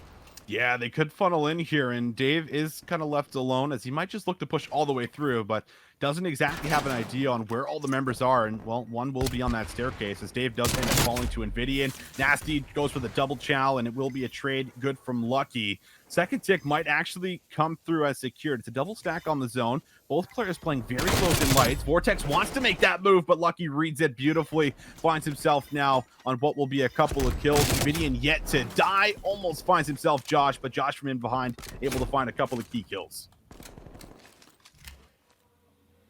Well, RAMS, they almost get it there. Moment to breathe here for Orgless, though, as they're able to reduce that third tick down to 0. Joshh lands Semtex right into JurNii's leg. Explodes and takes him out here. Mettalz, though, trying to make his way through. Nade does land on Dave, forces him away from the point, so an opening could present itself here as Lucky gets that kill into the mid-map. This is huge here from, oh my goodness, Lucky almost turns to the Nastie, but Nastie having absolutely none of it. Nastie picks up 3, essentially clears away the point here, and Orgless, because of that 3K, might just be able to win this round. If you're the Rams, you've got to feel bad, man. You've already got 2 ticks over towards B. You just need 1 more to put another minute onto the clock, but you just see these kills going their way. Vortex able to pick up 2. Mettalz does respond in kind. Joshh does exactly the same. It doesn't matter as it's Orgless coming out on top. They almost lost B, but once again, it's not to be. Yeah, that was just so close to being secured, honestly. When I threw it to you, I thought it was coming through. It looked like they needed a second or 2 and just not able to get there. And we get another look at Nastie's 3-piece here in the middle of the map. And this pretty much just locks things down where you just need this mid-map control. One of these players need to stay up. One of these players need to get that trade, and it just does not happen. So Nastie cleans up 3, and that sets the spawn far enough back for them to be able to set up there and lock down that next push. So will be defensive win, as we see getting very close, at least on the very first capture of the zone so far, as we have already played out the first 2 rounds on that last map. So no team really finding any offensive success on either zone. Now it's going to be Orgless, up to them to see exactly how they're going to try and approach this. And well, they might be going here for the early green control, where they are able to double stack this. They have an option to go towards A. This is kind of what I talked about here, where you can look to bait and switch this, but one more player is backed up. Nastie will be able to read it, as he's now pinched in between 2, and Lucky will be able to find him and trade him out. That's a big kill to make if you're Lucky. You make sure Nastie is away from that point, but what they do have to be careful of is Joshh pushed all the way up, and oh my goodness, if he gets that kill onto Envdian. Oh, there's a world in which that happens. Unfortunately, it isn't to be just yet. It's now Vortex going to have to make the hero play. I don't think they're aware of that. This player coming in from behind, and absolutely they are not, as Vortex gets that kill. Now progression being made on B. It's Orgless. They're inside this control point. Rams have been pushed all the way back. Keep an eye on Dave, though, on your screens. So he's going to be rotating over towards A once this B point has been captured, but Lucky has something to say about it. Able to pick up Vortex, has support here from JurNii as well, and that's a great pushback here from the Rams. They get the 2 kills necessary. It's not quite in the clear just yet, but they do enough to stop the progression. Nastie, just a really tough gunfight, needs a bit of support, does want to try and contest it. Stopping the clock here at 39 seconds. Progress now working towards that second tick. Joshh underneath vents as Lucky does slide across here inside of lights, and Joshh now looking to pop up, looking for this gunfight, needed to find it, but looks like there should be a trade in from behind, but the teamwork is just so good as Lucky then pops out for 1 more. Last one left alive will be Dave. Finds 2 before he falls, but simply not enough right now, as you still have a couple players close here. The spawns aren't too far back. Lucky is going to play his life. Might try to sneak in from behind up by vents, as Vortex up top finds himself a couple more kills, and now Joshh looking to make a big play. Just 19 seconds here for Joshh to make this play. Just going to have to sit for a second, wait for his teammates to come off the respawn. And actually, I think he's done waiting, and that's so unfortunate. Just unable to finish that gunfight against Lucky. Lucky turns around, cleans up shop here. Nastie, he's going to fall, and just like the prior round, there is progress made on B, but it's not enough, as the Rams able to win the defense, and we're back to where we were before the restart. That's exactly the case. And it kind of just feels like, you know, we create this buildup of, all right, what is going to get the first offensive round. Will they get an offensive round? And more often than not, it just doesn't come through. And it's because of plays, you know, that are super clutch. I mean, Lucky finding the 3 kills here is enough to make sure that they no longer have that set up. They're no longer stopping that clock, and they have to regain map control. It's all these steps that you have to keep going back to when you're coming off these respawns, and everyone ends up dropping at the same time here. So big plays here from Lucky. Actually finds himself on 7 in a row from that last round here. So really coming alive with 10 objective score. That's what you love to see here from Lucky, coming in towards the big submachine gun player for us so far. And now we'll switch sides back over towards the offense where RAMS last time they went for middle map control. This time they're looking to maybe stack inside of green. Will be a big nade for Vortex, able to at least take 1 before he falls. And Lucky, he's been a force for this Rams roster so far in this game. Has to play hero once again. Just going to slide away. Looks on this kill. He gets it versus Nastie. Another one in front, and that's a huge two from Lucky. Finishes Nastie and Vortex off. And now some pressure coming in here from the Rams. Oh my goodness, Lucky just continuing on this rampage. At least map control being earned off the back of this as well. And oh my god, they don't know about this. Lucky comes from behind. Unfortunately, has too many targets to pick from, but that's a huge streak from Lucky. 14 effective plays now on the board, and every single one of them is important as it keeps, I think it was a tick actually, over towards A made. That's some progress that will come in handy later as now Envdian looking capture zone B. Challenges here from Nastie. Envdian finds the help, and it will actually be Vortex finding 2, maybe even 3. Goes to that 19-11, waits for that challenge. Mettalz not going to give it to him, so Vortex is going to try and retreat, regroup, maybe try and pop up through this window. Lucky also now forcing towards the middle of the map as he tries to press forward. Vortex will find him with easy pickup. Mettalz from behind, good for the trade, but not enough. More blue in the feed than red. So Nastie looks to regain control here of the zone, and it will actually be the zone captured while all that does end up happening. So they do put an extra minute up on the clock, and now this is where you can look to chip away at the lives, but they have to regain control of A, and it's the decision of do we hit green or do we hit bricks? Nastie sitting in from behind. He does get 1 kill there. Unfortunately, JurNii is in for the trade, but Joshh able to clean up what remains. They get the kill over towards A as well.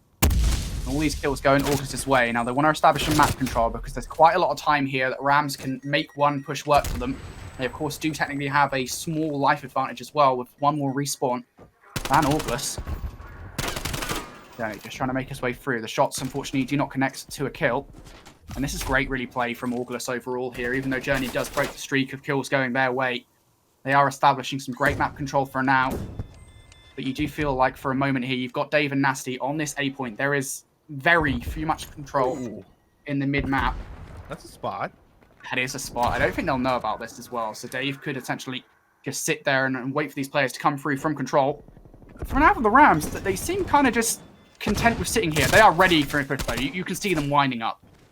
They sure are, and JurNii or somebody has to try and make a little big heroic play, I guess, is what we'll have to call it here, to be able to open things up a tad bit. And then they do find Dave's spot. Dave brings home that first gunfight. Joshh from the side, clearing out bricks. Vortex wins his onto Lucky, and now you're down to about 23 seconds left. Everyone's spawning across the map. The only one pushed up right now is JurNii. JurNii needs to play his life as Dave is responsible for watching this green push. And everything needs to come through and come alive on this push right now. In from connector will be 1. Nastie finds it. JurNii needs to find this trade. Touches the zone. Finds the entry. Envdian up top is good for Vortex. Now it's just Dave. And JurNii's there for the 2-piece. Gets some assistance. And they do touch the zone and stop the clock here at 7.7 seconds. JurNii just played his life so well. Now on a 5 spree as well. Envdian is going to fall, but progress being made here as JurNii capturing this zone. Also has help from Mettalz. Going to have to be careful, though, that they don't get caught in between a pincer movement, as you see Nastie on the other side. Preparing exactly that, but JurNii, having absolutely none of it, is able to pick up 1. Here it comes, the push in from Orgless. Can Mettalz do it? Unfortunately, just has too many targets to work against. And just like that, Orgless, for a moment, it looked like maybe it was going to be broken, but it doesn't happen as Orgless, again, managed to hold on to A. They managed to hold on to their defense, but that was so close. And very well done from JurNii as well on the Rams side. Yeah, JurNii finding that kill and staying alive, I think is really the biggest factor of finding a little bit of success in that offensive push where they just have to go searching for him, and he buys time for his teammates to move up on the map so they can coordinate that hit. So yeah, big play from JurNii, finds the entries, finds the break, but not enough to lock things down. And that round almost came down to the lives there as well. No respawns remaining for no org here, and just able to clutch up in that push coming through for green. So still defensive rounds coming through for both of these squads as Rams going to switch sides, and we take a look at Lucky right now, and This is just an insane performance. 21-12, 16 objective score. We've seen how Lucky's been able to really open up a lot of these rounds here, and this is the chance to maybe do so again. This time around, it's going to be Nastie who gets the best of them, as he's just not checking to his left. Nastie actually pushes all the way through, but Mettalz with a key kill to make sure they don't lose brick control will be there. No any defense here. It's a good hold from the Rams. They're holding on to B once again. You can see Orgless just trying to make their way up the walkway. Another couple of kills going their way, and maybe this becomes possible. So Dave is at least acutely aware of a player that might be coming in on the flank. What's this? A flank of a flank. Would you believe it? Coming in from Dave. Thought for a second he was going to go for the player, but it's actually Mettalz who has gone all the way in from behind. He could be a problem, but Dave, aware of it, unfortunately doesn't win the one-on-one. A huge kill for Mettalz to make on this defense. See now just going to L-trigger down this line of sight. Vortex going to be down. JurNii takes down Nastie as well. These kills going the Rams' way, and for Orgless again, it's just no cigar on making this push through towards that B point. Not even any progress made just yet. You can't run them off. There's still 20 seconds left in this to work, but you need this push to be the one. So Nastie does pick up that first kill. Mettalz, though, in from behind again. Able to take down one. It's just going to turn the attention of this team, but it doesn't matter, actually. Dave takes him down while there's still Envdian to deal with. Progress now being made.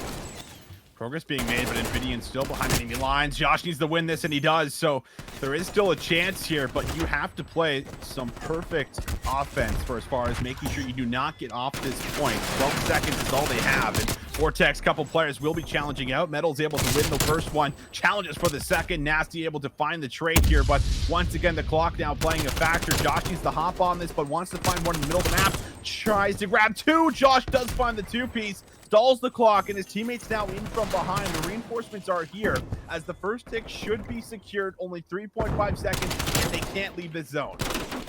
And Joshh now going on a tear, on a killing spree. 5 in a row. 24 and 18. Here, Nastie have lit up this game for this Orgless side.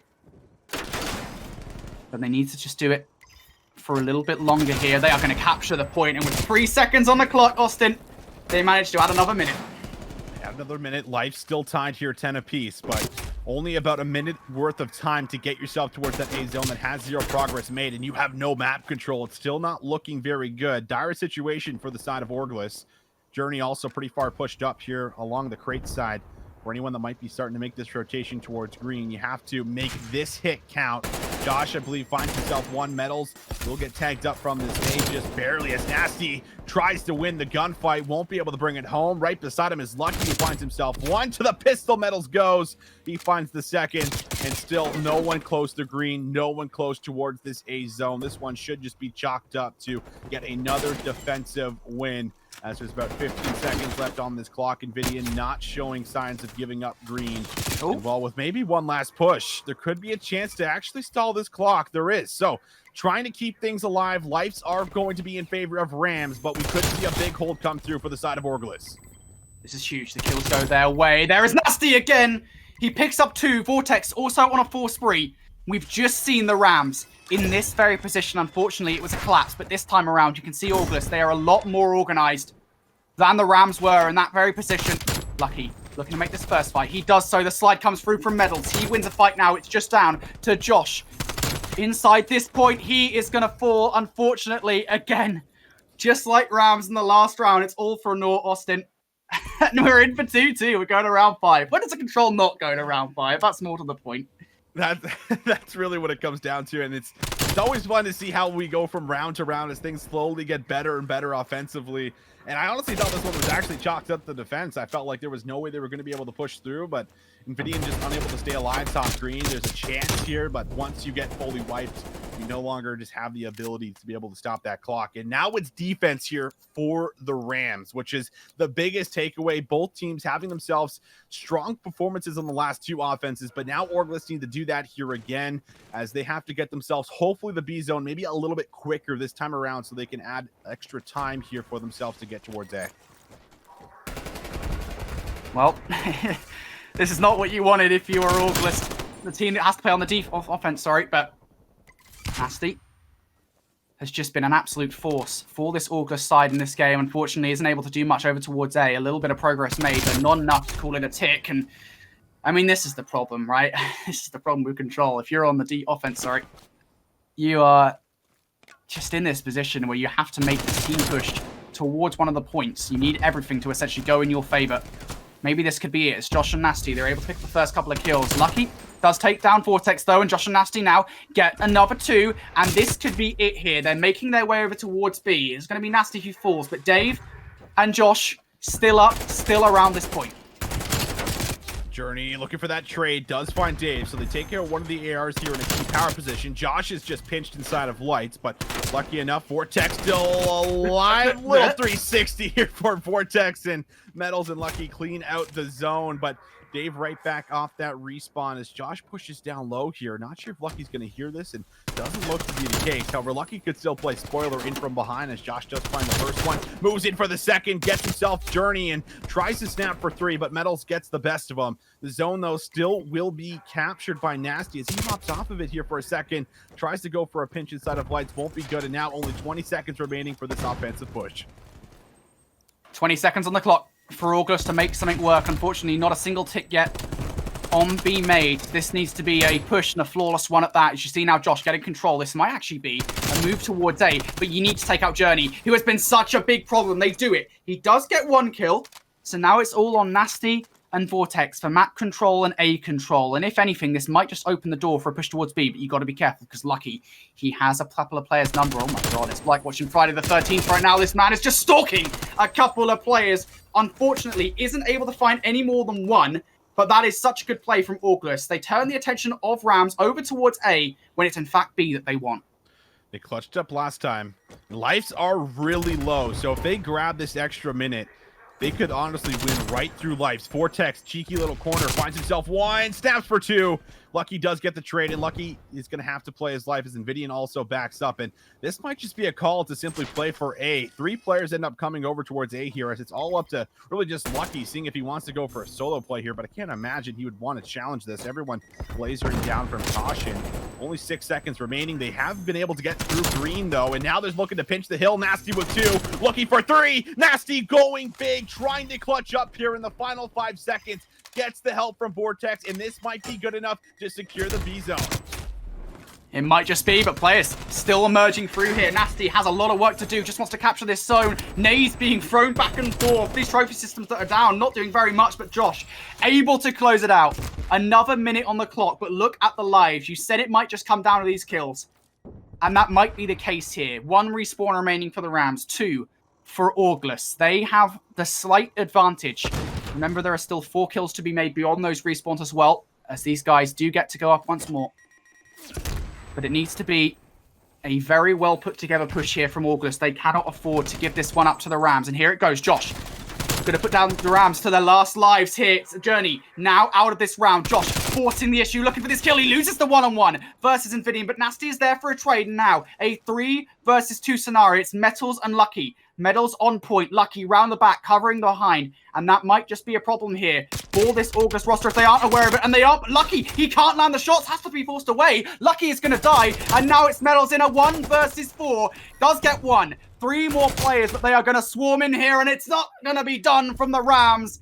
As Orgless, you said it, Austin, they win it on lives. Win it on lives, and winning the offense in just round 5. Exceptional. Only 5 seconds remaining, and this play from Nastie is honestly what allows them to do what they just did. Finding 3 kills, stopping the push from green, and a really bold play, I feel like, from the RAMS to say, let's try and hit this one more time and see if we can find the break on this B zone. And they go for that bold play. It backfires. They lose more lives. They lose control, and then extra minute gets put up on the clock, where I feel like if you're the RAMS, you could just simply make that call, say, let's give them the minute. Let's just set up defensively, and let's try and hold on towards the setup so that they're not going to be able to play off lives. And even if we do lose those initial gunfights, we can at least still work ourselves back towards the zone because we'll have time before they end up capturing it completely. So I feel like maybe a bit of a desperate call coming through, wanting to end things before they could have just ended up holding and just trying to lock things down by A. But enough of a comeback here coming through, and Nastie really just the one, again, who ignites that play to make sure that they're able to secure that first zone and add that extra minute of time. I'm speechless, man. Control. I mean, look, there has been a lot to be said about Control this year early on. Of course, we are still in December, mind you. So while you can talk all kind of rubbish about Control, moments like that just make it worth it, man. I mean, this is what we live and breathe challenges for, man, isn't it, Austin? we do love moments like that. I mean, this series has just been littered with them. Unfortunately, you guys didn't get to see the search and destroy, but what you did see in the hard point, 250 to 249, around number 5 in control for the swing game in the series, and it's Orgless who end up taking it. So now 2-1 up in this one at Orgless, and it really kind of does just say as well, right? If we cast our minds back to that hard point, if Lucky hadn't got that spawn, this would be a 3-0 right now. Yeah, I mean, that's very, very much a possibility for sure. I mean, it's so interesting to go back to that moment where, yeah, they get themselves the spawn. It's a 250 to 249 for anyone that misses that very first hard point that we casted over. And it came down to, I think, a lot of clutch plays individually here for both of these squads throughout this entire series. That's really what it comes down to. And Lucky is able to find that break. And then you have a couple of key gunfights won there from JurNii, who wins that 1-on-1 to make sure that the last second doesn't come through as well. And we get the same play there from Nastie that comes in the end. So just a lot of clutch plays playing out for us now, heading in towards what will be a second hard point and a chance to close this series out as well here for Orgless, as they've been really, I feel like, on fire in these last couple of games. They win the checkmate search and destroy. I believe it was 6-3 if I remember correctly, and they come alive there in the final offense to lock that one down here, as Mettalz just unable to play in that 1v4. So just really big plays coming in all around from a lot of these individual players, and a chance to carry this through towards the hard point coming in for map number 4, where you have a bit of this momentum in the last couple of games. You know that, all right, they got a little bit lucky maybe with those spawns, unfortunately, right beside P4. If we played a little bit cleaner, didn't give up that lead off of that P3, P4 rotation in the very first set of hard points, then maybe we have a chance at also winning that map number 1 here. So I feel like you're probably in really good spirits for Orgless coming in towards this map number 4, knowing how the series has gone so far and knowing that you guys are playing extremely well in these very intense moments. Yeah, and that's not to say as well that RAMS are also not in, they're not in the worst position in the world, Not right? at all. I mean, no, they could still bring this back. Yeah, albeit, like I said, if they hadn't got those spawns and they hadn't clutched up like Lucky did in that 1v1 against Dave over on P4 in that very first hard point, they would be 3-0'd right now. That being said, they're probably still going to have their head in the game for this one, that's for sure. I mean, like as we said, Lucky and the Mettalz, they were on a CDL roster last year. There is a reason for that. These guys are still some of the best Call of Duty players in Europe.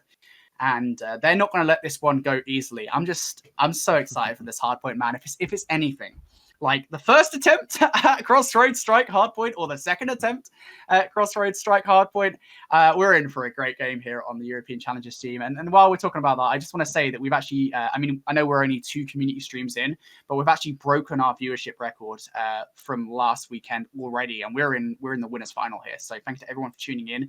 I know a lot of that is going to be down to the fact that I believe JurNii is not streaming today, so we do have a lot of Spanish fans in the chat. So I just want to say thanks to everyone for tuning in. It is the support over the course of the first Challengers Cup and now the second as well. It's just been insane, and we will continue to do these for as long as they're not official broadcasts. So thank you to everyone for tuning in. We still have a lot more Call of Duty to come today as well, so you guys are in for a treat. Yeah, that's the best part, is this is just the first series that we've gotten to cast over Nfinity. So we're in for a real treat, especially when we get down to some of those lower bracket matchups where we're going to have some of these teams battling out for their life and getting through. So yeah, we got a lot of stacked matches coming through for today here throughout every single region. It's honestly feels like it's kind of what we're just going to have throughout the entire year, where it's just a lot of great teams that could overcome anyone at any given point in time. Whatever team's able to kind of go big and clutch up and see if they're able to take this one home is honestly up to any one of these squads that are able to do it. But now we move on towards Cartel Hardpoint, which is really interesting because this map has actually been GA'd for the most part, I think, throughout North America. Not really sure what the case is here within EU for us, Brodie, but maybe you can kind of touch on that. It's not G8. I do know that much, and actually, if you're fun about it, it seems like a lot of players actually do like this map for a hardpoint at the moment. Okay. Which is super interesting. Of course, I mean, the big problem is just the fact that those darn bushes are there. Those bushes need to go, man. As I said yesterday, we need to take a flamethrower, waterwall flamethrower, take it down to those bushes, and this map will be okay. But for now, though, we are still playing this map in Europe.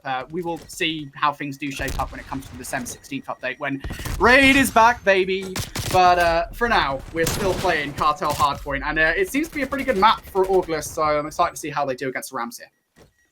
So far, Rams are going to be able to at least bounce back after what was the initial losses in some of these gunfights. Joshh, however, finds himself a snap on towards Mettalz up top, and Nastie able to come in from behind, finds himself a kill. Vortex also getting involved. Everyone actually winning one-on-ones here for the side of Orgless. So that should be good enough for the scrap time here for the last 10 seconds, unless Dave does get picked off on the rotation. And the rotation will actually be won as well coming off the back end of those kills here for Orgless. So they're in a great position. Vortex set up in the corner. Will actually reload. JurNii, I think, gets a read on that. Finds himself the entry. Lucky right behind him. They actually find 3 down immediately. So they break on through, find themselves the very first initial break here off this push. And this will be good here to be able to take the lead back in their favor. They don't currently have the spawns from behind sheds at the moment. So this is going to be a bit of a problem for this Rams side. You see now Vortex able to pick up that first kill. Congestion coming through. Joshh and Nastie looking for these kills. Unfortunately, unable to find it here as Lucky going to pick up 3. Surely not number 4 with this pistol. We know it's a good weapon. Lucky! He picks up the entire team with the pistol. What on earth is that? Lucky! Oh my goodness me. Just single-handedly saves the Rams. And we have had so much to say about Lucky, who unfortunately didn't even get a single game on the Toronto Ultra last season. But my God, he absolutely should have done. Yeah, he's showing that he deserved to. Here off to a 7 spree. 8-1. Lucky with 40 seconds in the hill as well. So not only is he just going on a rampage, but he's also getting crucial time for his squad as he barely stays alive in the middle of the map here. And will be able to try and play for that regen. Lucky still on this spree. I don't know. This man is just not dying. He's been tagged up here again. The nade finally might take him down, but still not enough. And it will be the beatdown from Nastie that's able to deal with that killing spree here. So Lucky does fall down in that rotation towards the riverside as Joshh ends up clearing things out inside of the hill. Dave watching right over him will be good for a couple of kills. And then it's, of course, it's Lucky moving right back in, finding the player off the time and forcing someone here from Orgless to pick that right back up. And this is big time for the Rams to get, of course. I mean, while they don't have the spawns for next, they continue to pick up this time. They'll give themselves a rather large lead. And there it is. They wipe away Orgless. So they're going to have to really focus on that next hard point. And actually, take a look at the minimap. Technically speaking, the Rams are closer to it. Lucky is ready for these rotational gunfights. He's been one hell of a force for this Rams side so far in this game. And I don't think they're aware at all of Lucky being here. This could be a real problem for Orgless if Lucky just erupts at this moment. This will be a problem they need to deal with. Joshh is going to go check it. Unfortunately, Lucky has just passed him like 2 ships in the night. They're completely unaware. Here come the shots in from behind. Lucky picks up 1. He knows Joshh is there. Nastie also in from behind. Joshh is going to be a problem. And there you go. They deal with him. It's not Lucky who gets the kill, but Envdian there to pick up the slack. And Lucky, again, continues to just be epic for this Rams roster. He breaks it essentially single-handedly. This is one of those hills as well that you're looking to get a full 60 on. A money hill, absolutely, when you're controlling these spawns in towards the back. And Orgless are struggling to even move up close towards the garage as they have to battle through all these gunfights here up close. And JurNii able to bring home the last 2 as they should be able to secure the rest of this time. Everyone on Orgless probably focused on this rotation here. And this has really been a great start for the Rams, who had a slow start towards some of these respawns, especially map 1. But this time around, they're off to the hot start. And it's Orgless that are looking to try and get back on track. Couple of slow starts here for people like Joshh, who have been pretty influential in this series. 3-9, looking to see if he can get himself in towards the mix and help this squad bounce back, as Dave now has top control here by the sniper nest, and he's looking to start to pick players off. But Mettalz reads it beautifully as he takes them down and will remove him from the power position. And I suppose the good thing here for Orgless is this is actually a relatively easy hill to hold, I would say. In my experience from casting this map thus far, it is really hard to break into the hangar hard points. This could very much be a full 60 for Orgless. It would put them within at least a reaching distance of the Rams so far, who have given themselves a commanding lead here in this hard point.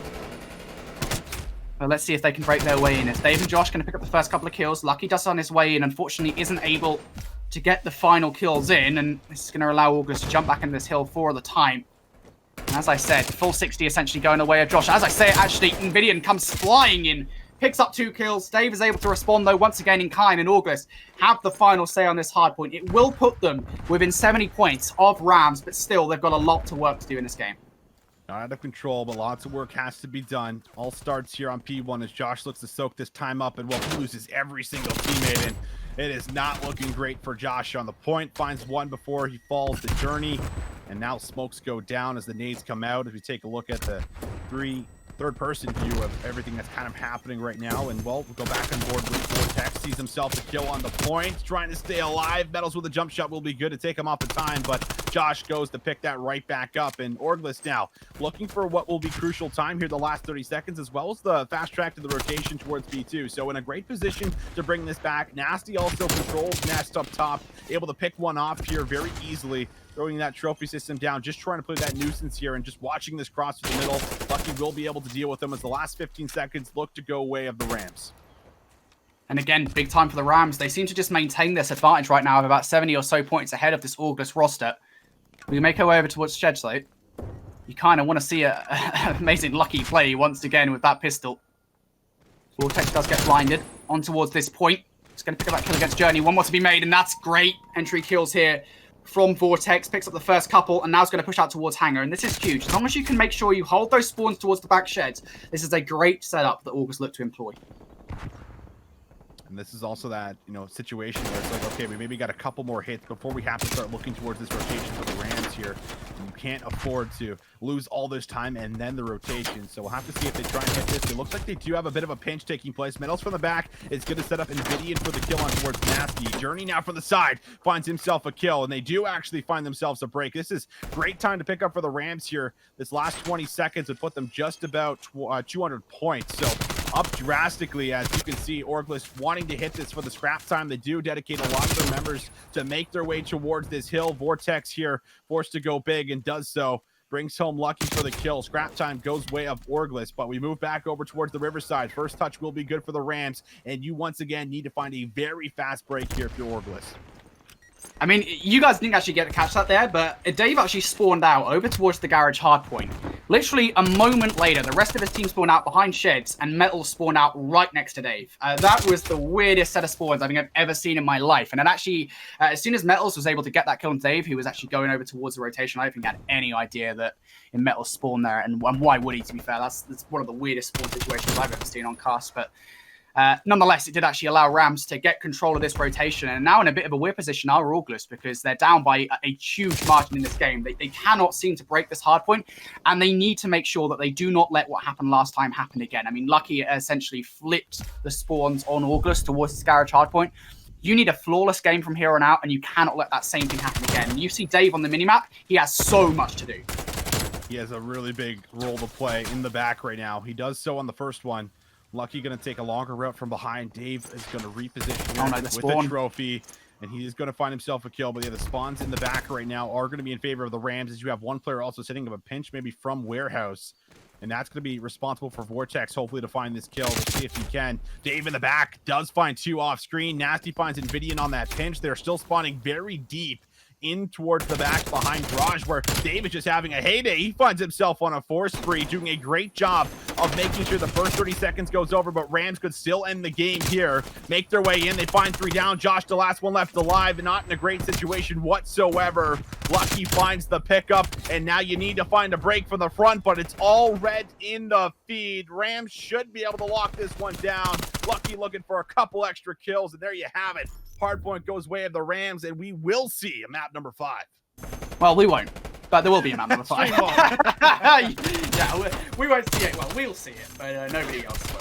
But here's that play again. I mean, Lucky just explodes with this pistol. We've said how good that pistol absolutely is.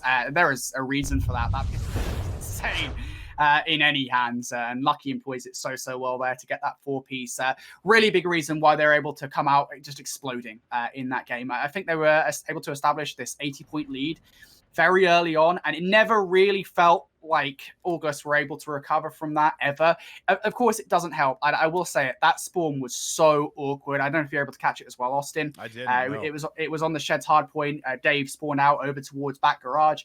We also had Mettalz spawning out literally like a couple of seconds later as the rest of Orgless spawned out behind sheds. And these kind of rogue spawns, it doesn't help when that does happen. So very unfortunate there for Orgless, but also extremely well played from Rams. You cannot take it away from them. They played that extremely well, and I want to give a huge shout out to Lucky. When he needed to go off, he absolutely did, and although Envdian didn't actually have a positive KD by the end of it, he came up with a few crucial kills as the primary AR for this roster. Agreed.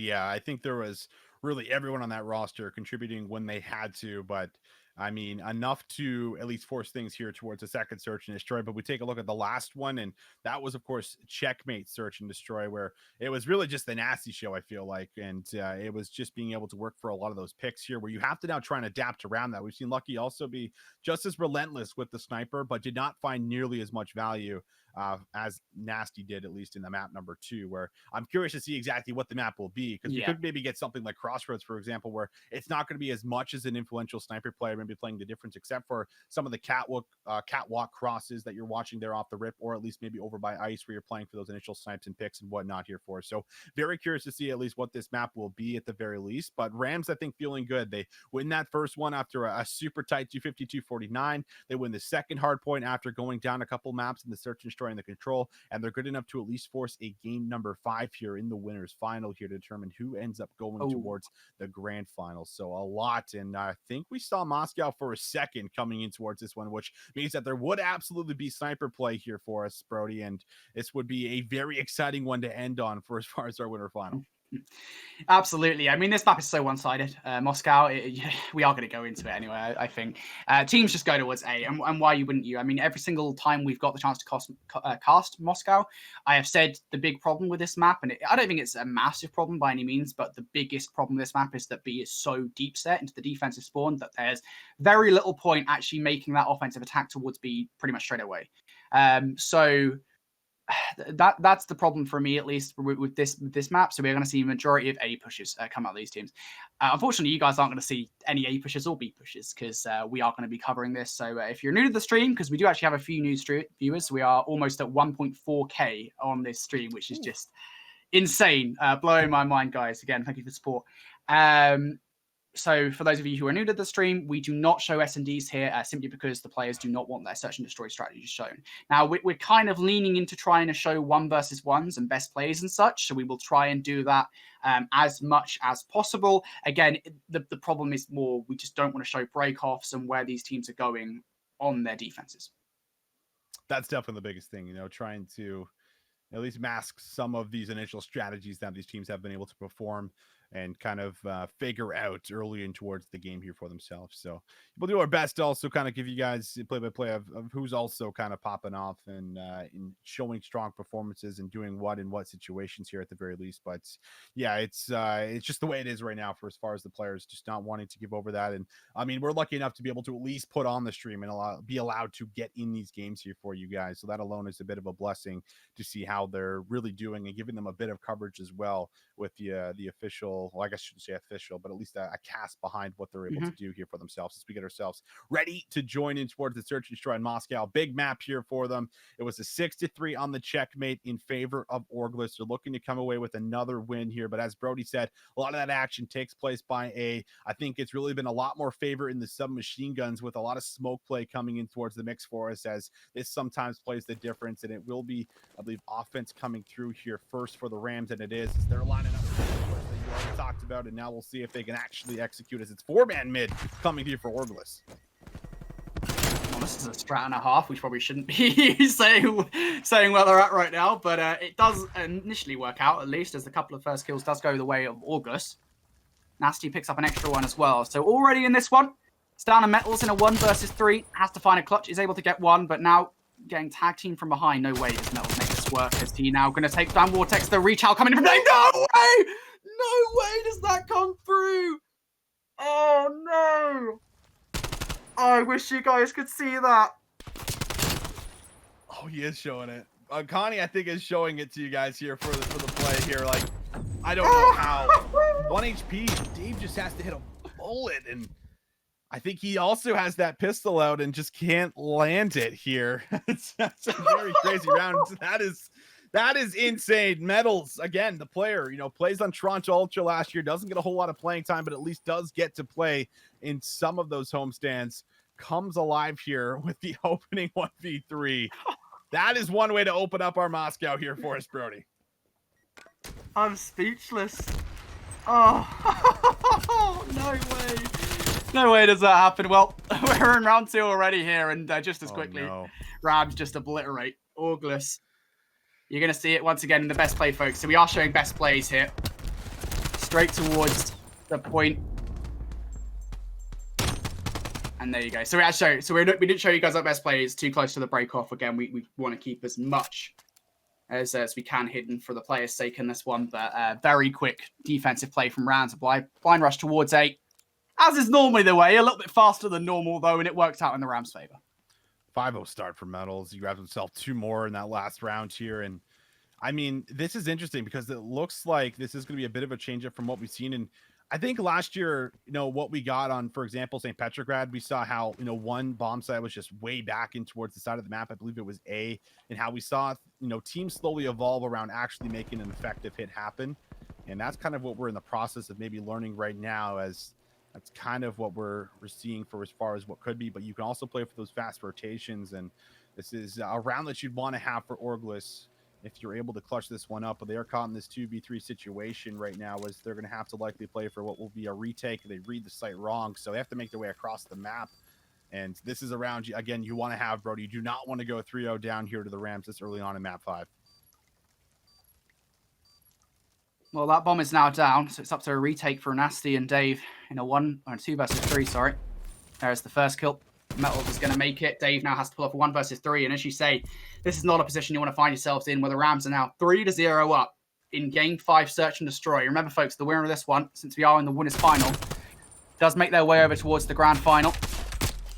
The loser has to go through what will be a grueling losers bracket run. I will say, I don't know who is actually in the losers bracket right now. Of course, we're sitting here on cast essentially with no updates on what's going on with other series. We do know right now, actually, and I'm unsure if it has concluded, that there is going to be a Singularity versus House Taft game, or the Last Dance as they're now calling themselves, for this Challengers Cup, which is epic, of course, because it's a rematch of our grand final from last week. Look at Mettalz right now here, 8-0. 8-0 to kick off map 5. Like, you're 3 rounds in and he has 8 kills. There's only, you know, 4 players here on this roster that you're able to try and pick up kills from, and he's now essentially aced kind of both of these rounds here out of the 3. But this time around, this one's a lot more favored, at least for Orgless. For the time being, Lucky is able to grab himself a kill, so this will now be a 2v3 situation. The problem, however, is Mettalz is still alive, and yeah, let's at least see Mettalz POV from our screen here, but he does end up falling. Now it's up to Lucky to try and world star a couple players here with the scope, as it's not looking great, and this is the round that Orgless really needed, you feel like, as long as they're able to clutch things up. Well, Lucky at 1 versus 3 scenario, and at this point you don't really want to do anything. 14 seconds left on the clock. Just don't feed kills, of course, for that inevitable round 11 if it does happen. And if you can get something, why would you not take it, eh? I think it's interesting that Lucky decides not to try for the 1v3, maybe thinking about if this does end up going all the way to maybe around 11. Yeah. You're not saving for anything else, right? You're not saving for streaks or anything like this. So that's the only thing I can kind of think away. It's probably unlikely you're going to clutch a 1v3 with a sniper pistol with 30 seconds left anyway, but definitely interesting for as far as just trying to play things out, knowing that they can give over a round here. They're still fine. They finally get Mettalz, which I think is really the biggest problem that we have so far in this map number 5 here, and a little bit of a nice start for Vortex, who's able to find a couple kills in that round there as well. Well, RAMS have had an excellent start to this search and destroy. Orgless have finally found the round, though. Now can they follow it up with number 2? That is the question here, is Envdian picks up first blood onto Joshh. So we're in a 3 versus 4. 1 man down. Got Envdian making this flank here, and Vortex trying to stay alive inside this library. He is, yeah, he's in trouble here. Facing down 3 players, can't even get the first kill, and that's so unfortunate. He was blinded by a stun initially, a smoke to deal with as well. Does leave Nastie and Dave in a 2 versus 3 scenario in the RAMS hand. They haven't quite decided where they want to take it just yet. Kind of bouncing back between both sides, as Nastie did find a couple players in the middle of the map there, but was unable to lock down a kill. As it looks like Push is starting to unfold here for us, and this is coming down to the wire. As we can see, 20 seconds left here. Nastie looking to try and stop this all by himself, responsible for being able to hopefully find some kills. He does grab 1, and Nastie actually snaps for 2. almost good to take down 3, and this will now be a 1v1 Envdian versus Dave, and Envdian actually choosing not to drop the bomb, playing for the kill. Dave will not play the check, and that means that we will see Orgless now start to come alive here in this map number 5 as they've now gotten themselves back-to-back rounds. And again, I think the best play might be shown here, but this was the play that matters from Nastie. Picks up those 2 kills. Unfortunately, he does die, but really does swing that round in their favor. As you say, Orgless find themselves a second round on the board. This is for a place in the grand final between these 2 teams, this game 5. Such a shame that we can't show it to you. Dude, it's hard to cast. It's so hard. I want to say what they're doing, and I have to catch myself. And it's like, I got to dial myself back here, and it's like, all right, I got to play this from just kind of like a bird's eye view, just giving generic little casting, and it's a lot harder than I thought it was going to be. Well, bomb now down over towards B. Orgless definitely in the better position here as the clock now goes down at 45 seconds. 7.5 of that has to be reserved for that defuse, and the RAMS already 1 man down, but Mettalz could be the man that changes things here as he gets a kill on the Dave. He was already preoccupied with a player in the mid-map. Joshh, though, is there for a trade. JurNii trades right back. It's a 2 versus 1 now. As Nastie takes down Lucky, it's all on the shoulders of JurNii to try and keep a lead in this search and destroy. The RAMS started so strong at 3-0. Orgless has done a great job. JurNii just taking some rogue shots there and absolutely nothing, but does get the kill onto Joshh, and now not even enough time to get the fuse anyway. So the 1 versus 1 does go the way of Orgless, and 3 rounds back-to-back here. Austin. Yeah, 3 round start. Responded with 3. Very back and forth. And that round honestly came down to Nastie's win on to whoever it was that comes jumping through that window there, because we saw, well, I keep saying we saw, but I guess you guys don't see. Brodie and I see. I think it was Joshh that was across the map and was not in a great position to be able to play for what was going to have to be defense there on that plant by that B bomb site. So 3-3. Mettalz slowing down a bit, but still already in towards double digits here after what was an 8-0 start. Now starting to get picked apart a little bit in the last couple of rounds. Orgless doing a good job of being able to respond.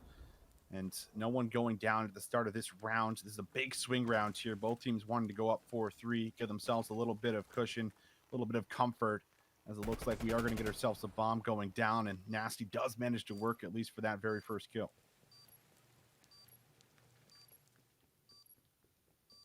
Well, 3 versus 4 now. The RAMS find themselves at a disadvantage once again.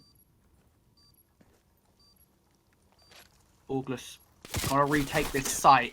Unfortunately for Joshh, not going to work out. Vortex also going to fall as well. Nastie is able to trade. Dave able to trade.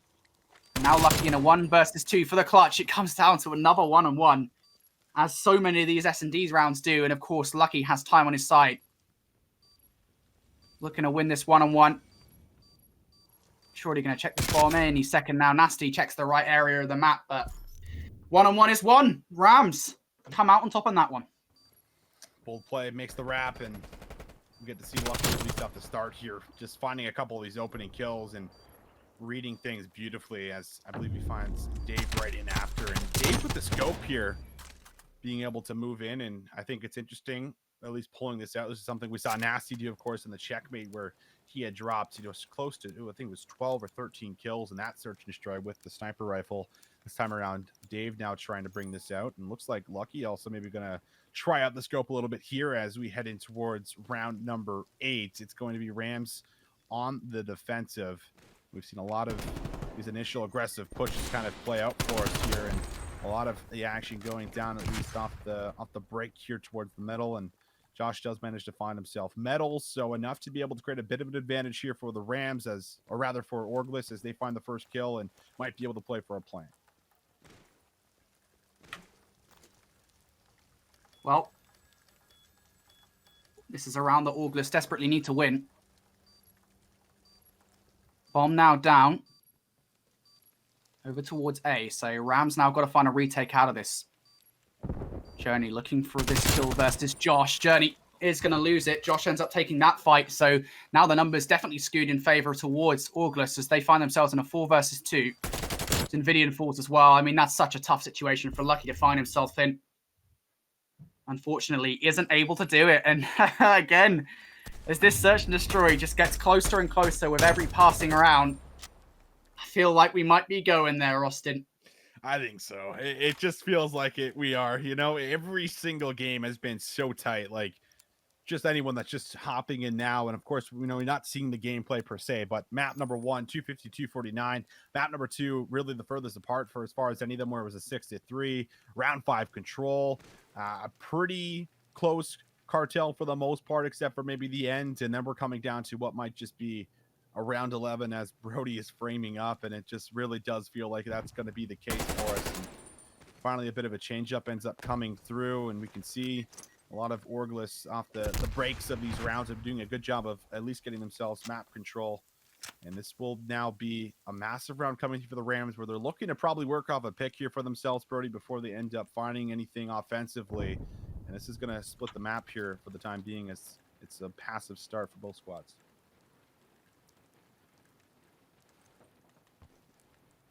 Orgless just all the way back here, being very cautious at the moment as to where the Rams are going to go. Finally, might have just made a commit to a bomb site. Here is the Rams now. Make their way forward towards a bomb site. Here it comes to push between these two teams. JurNii ends up taking first blood.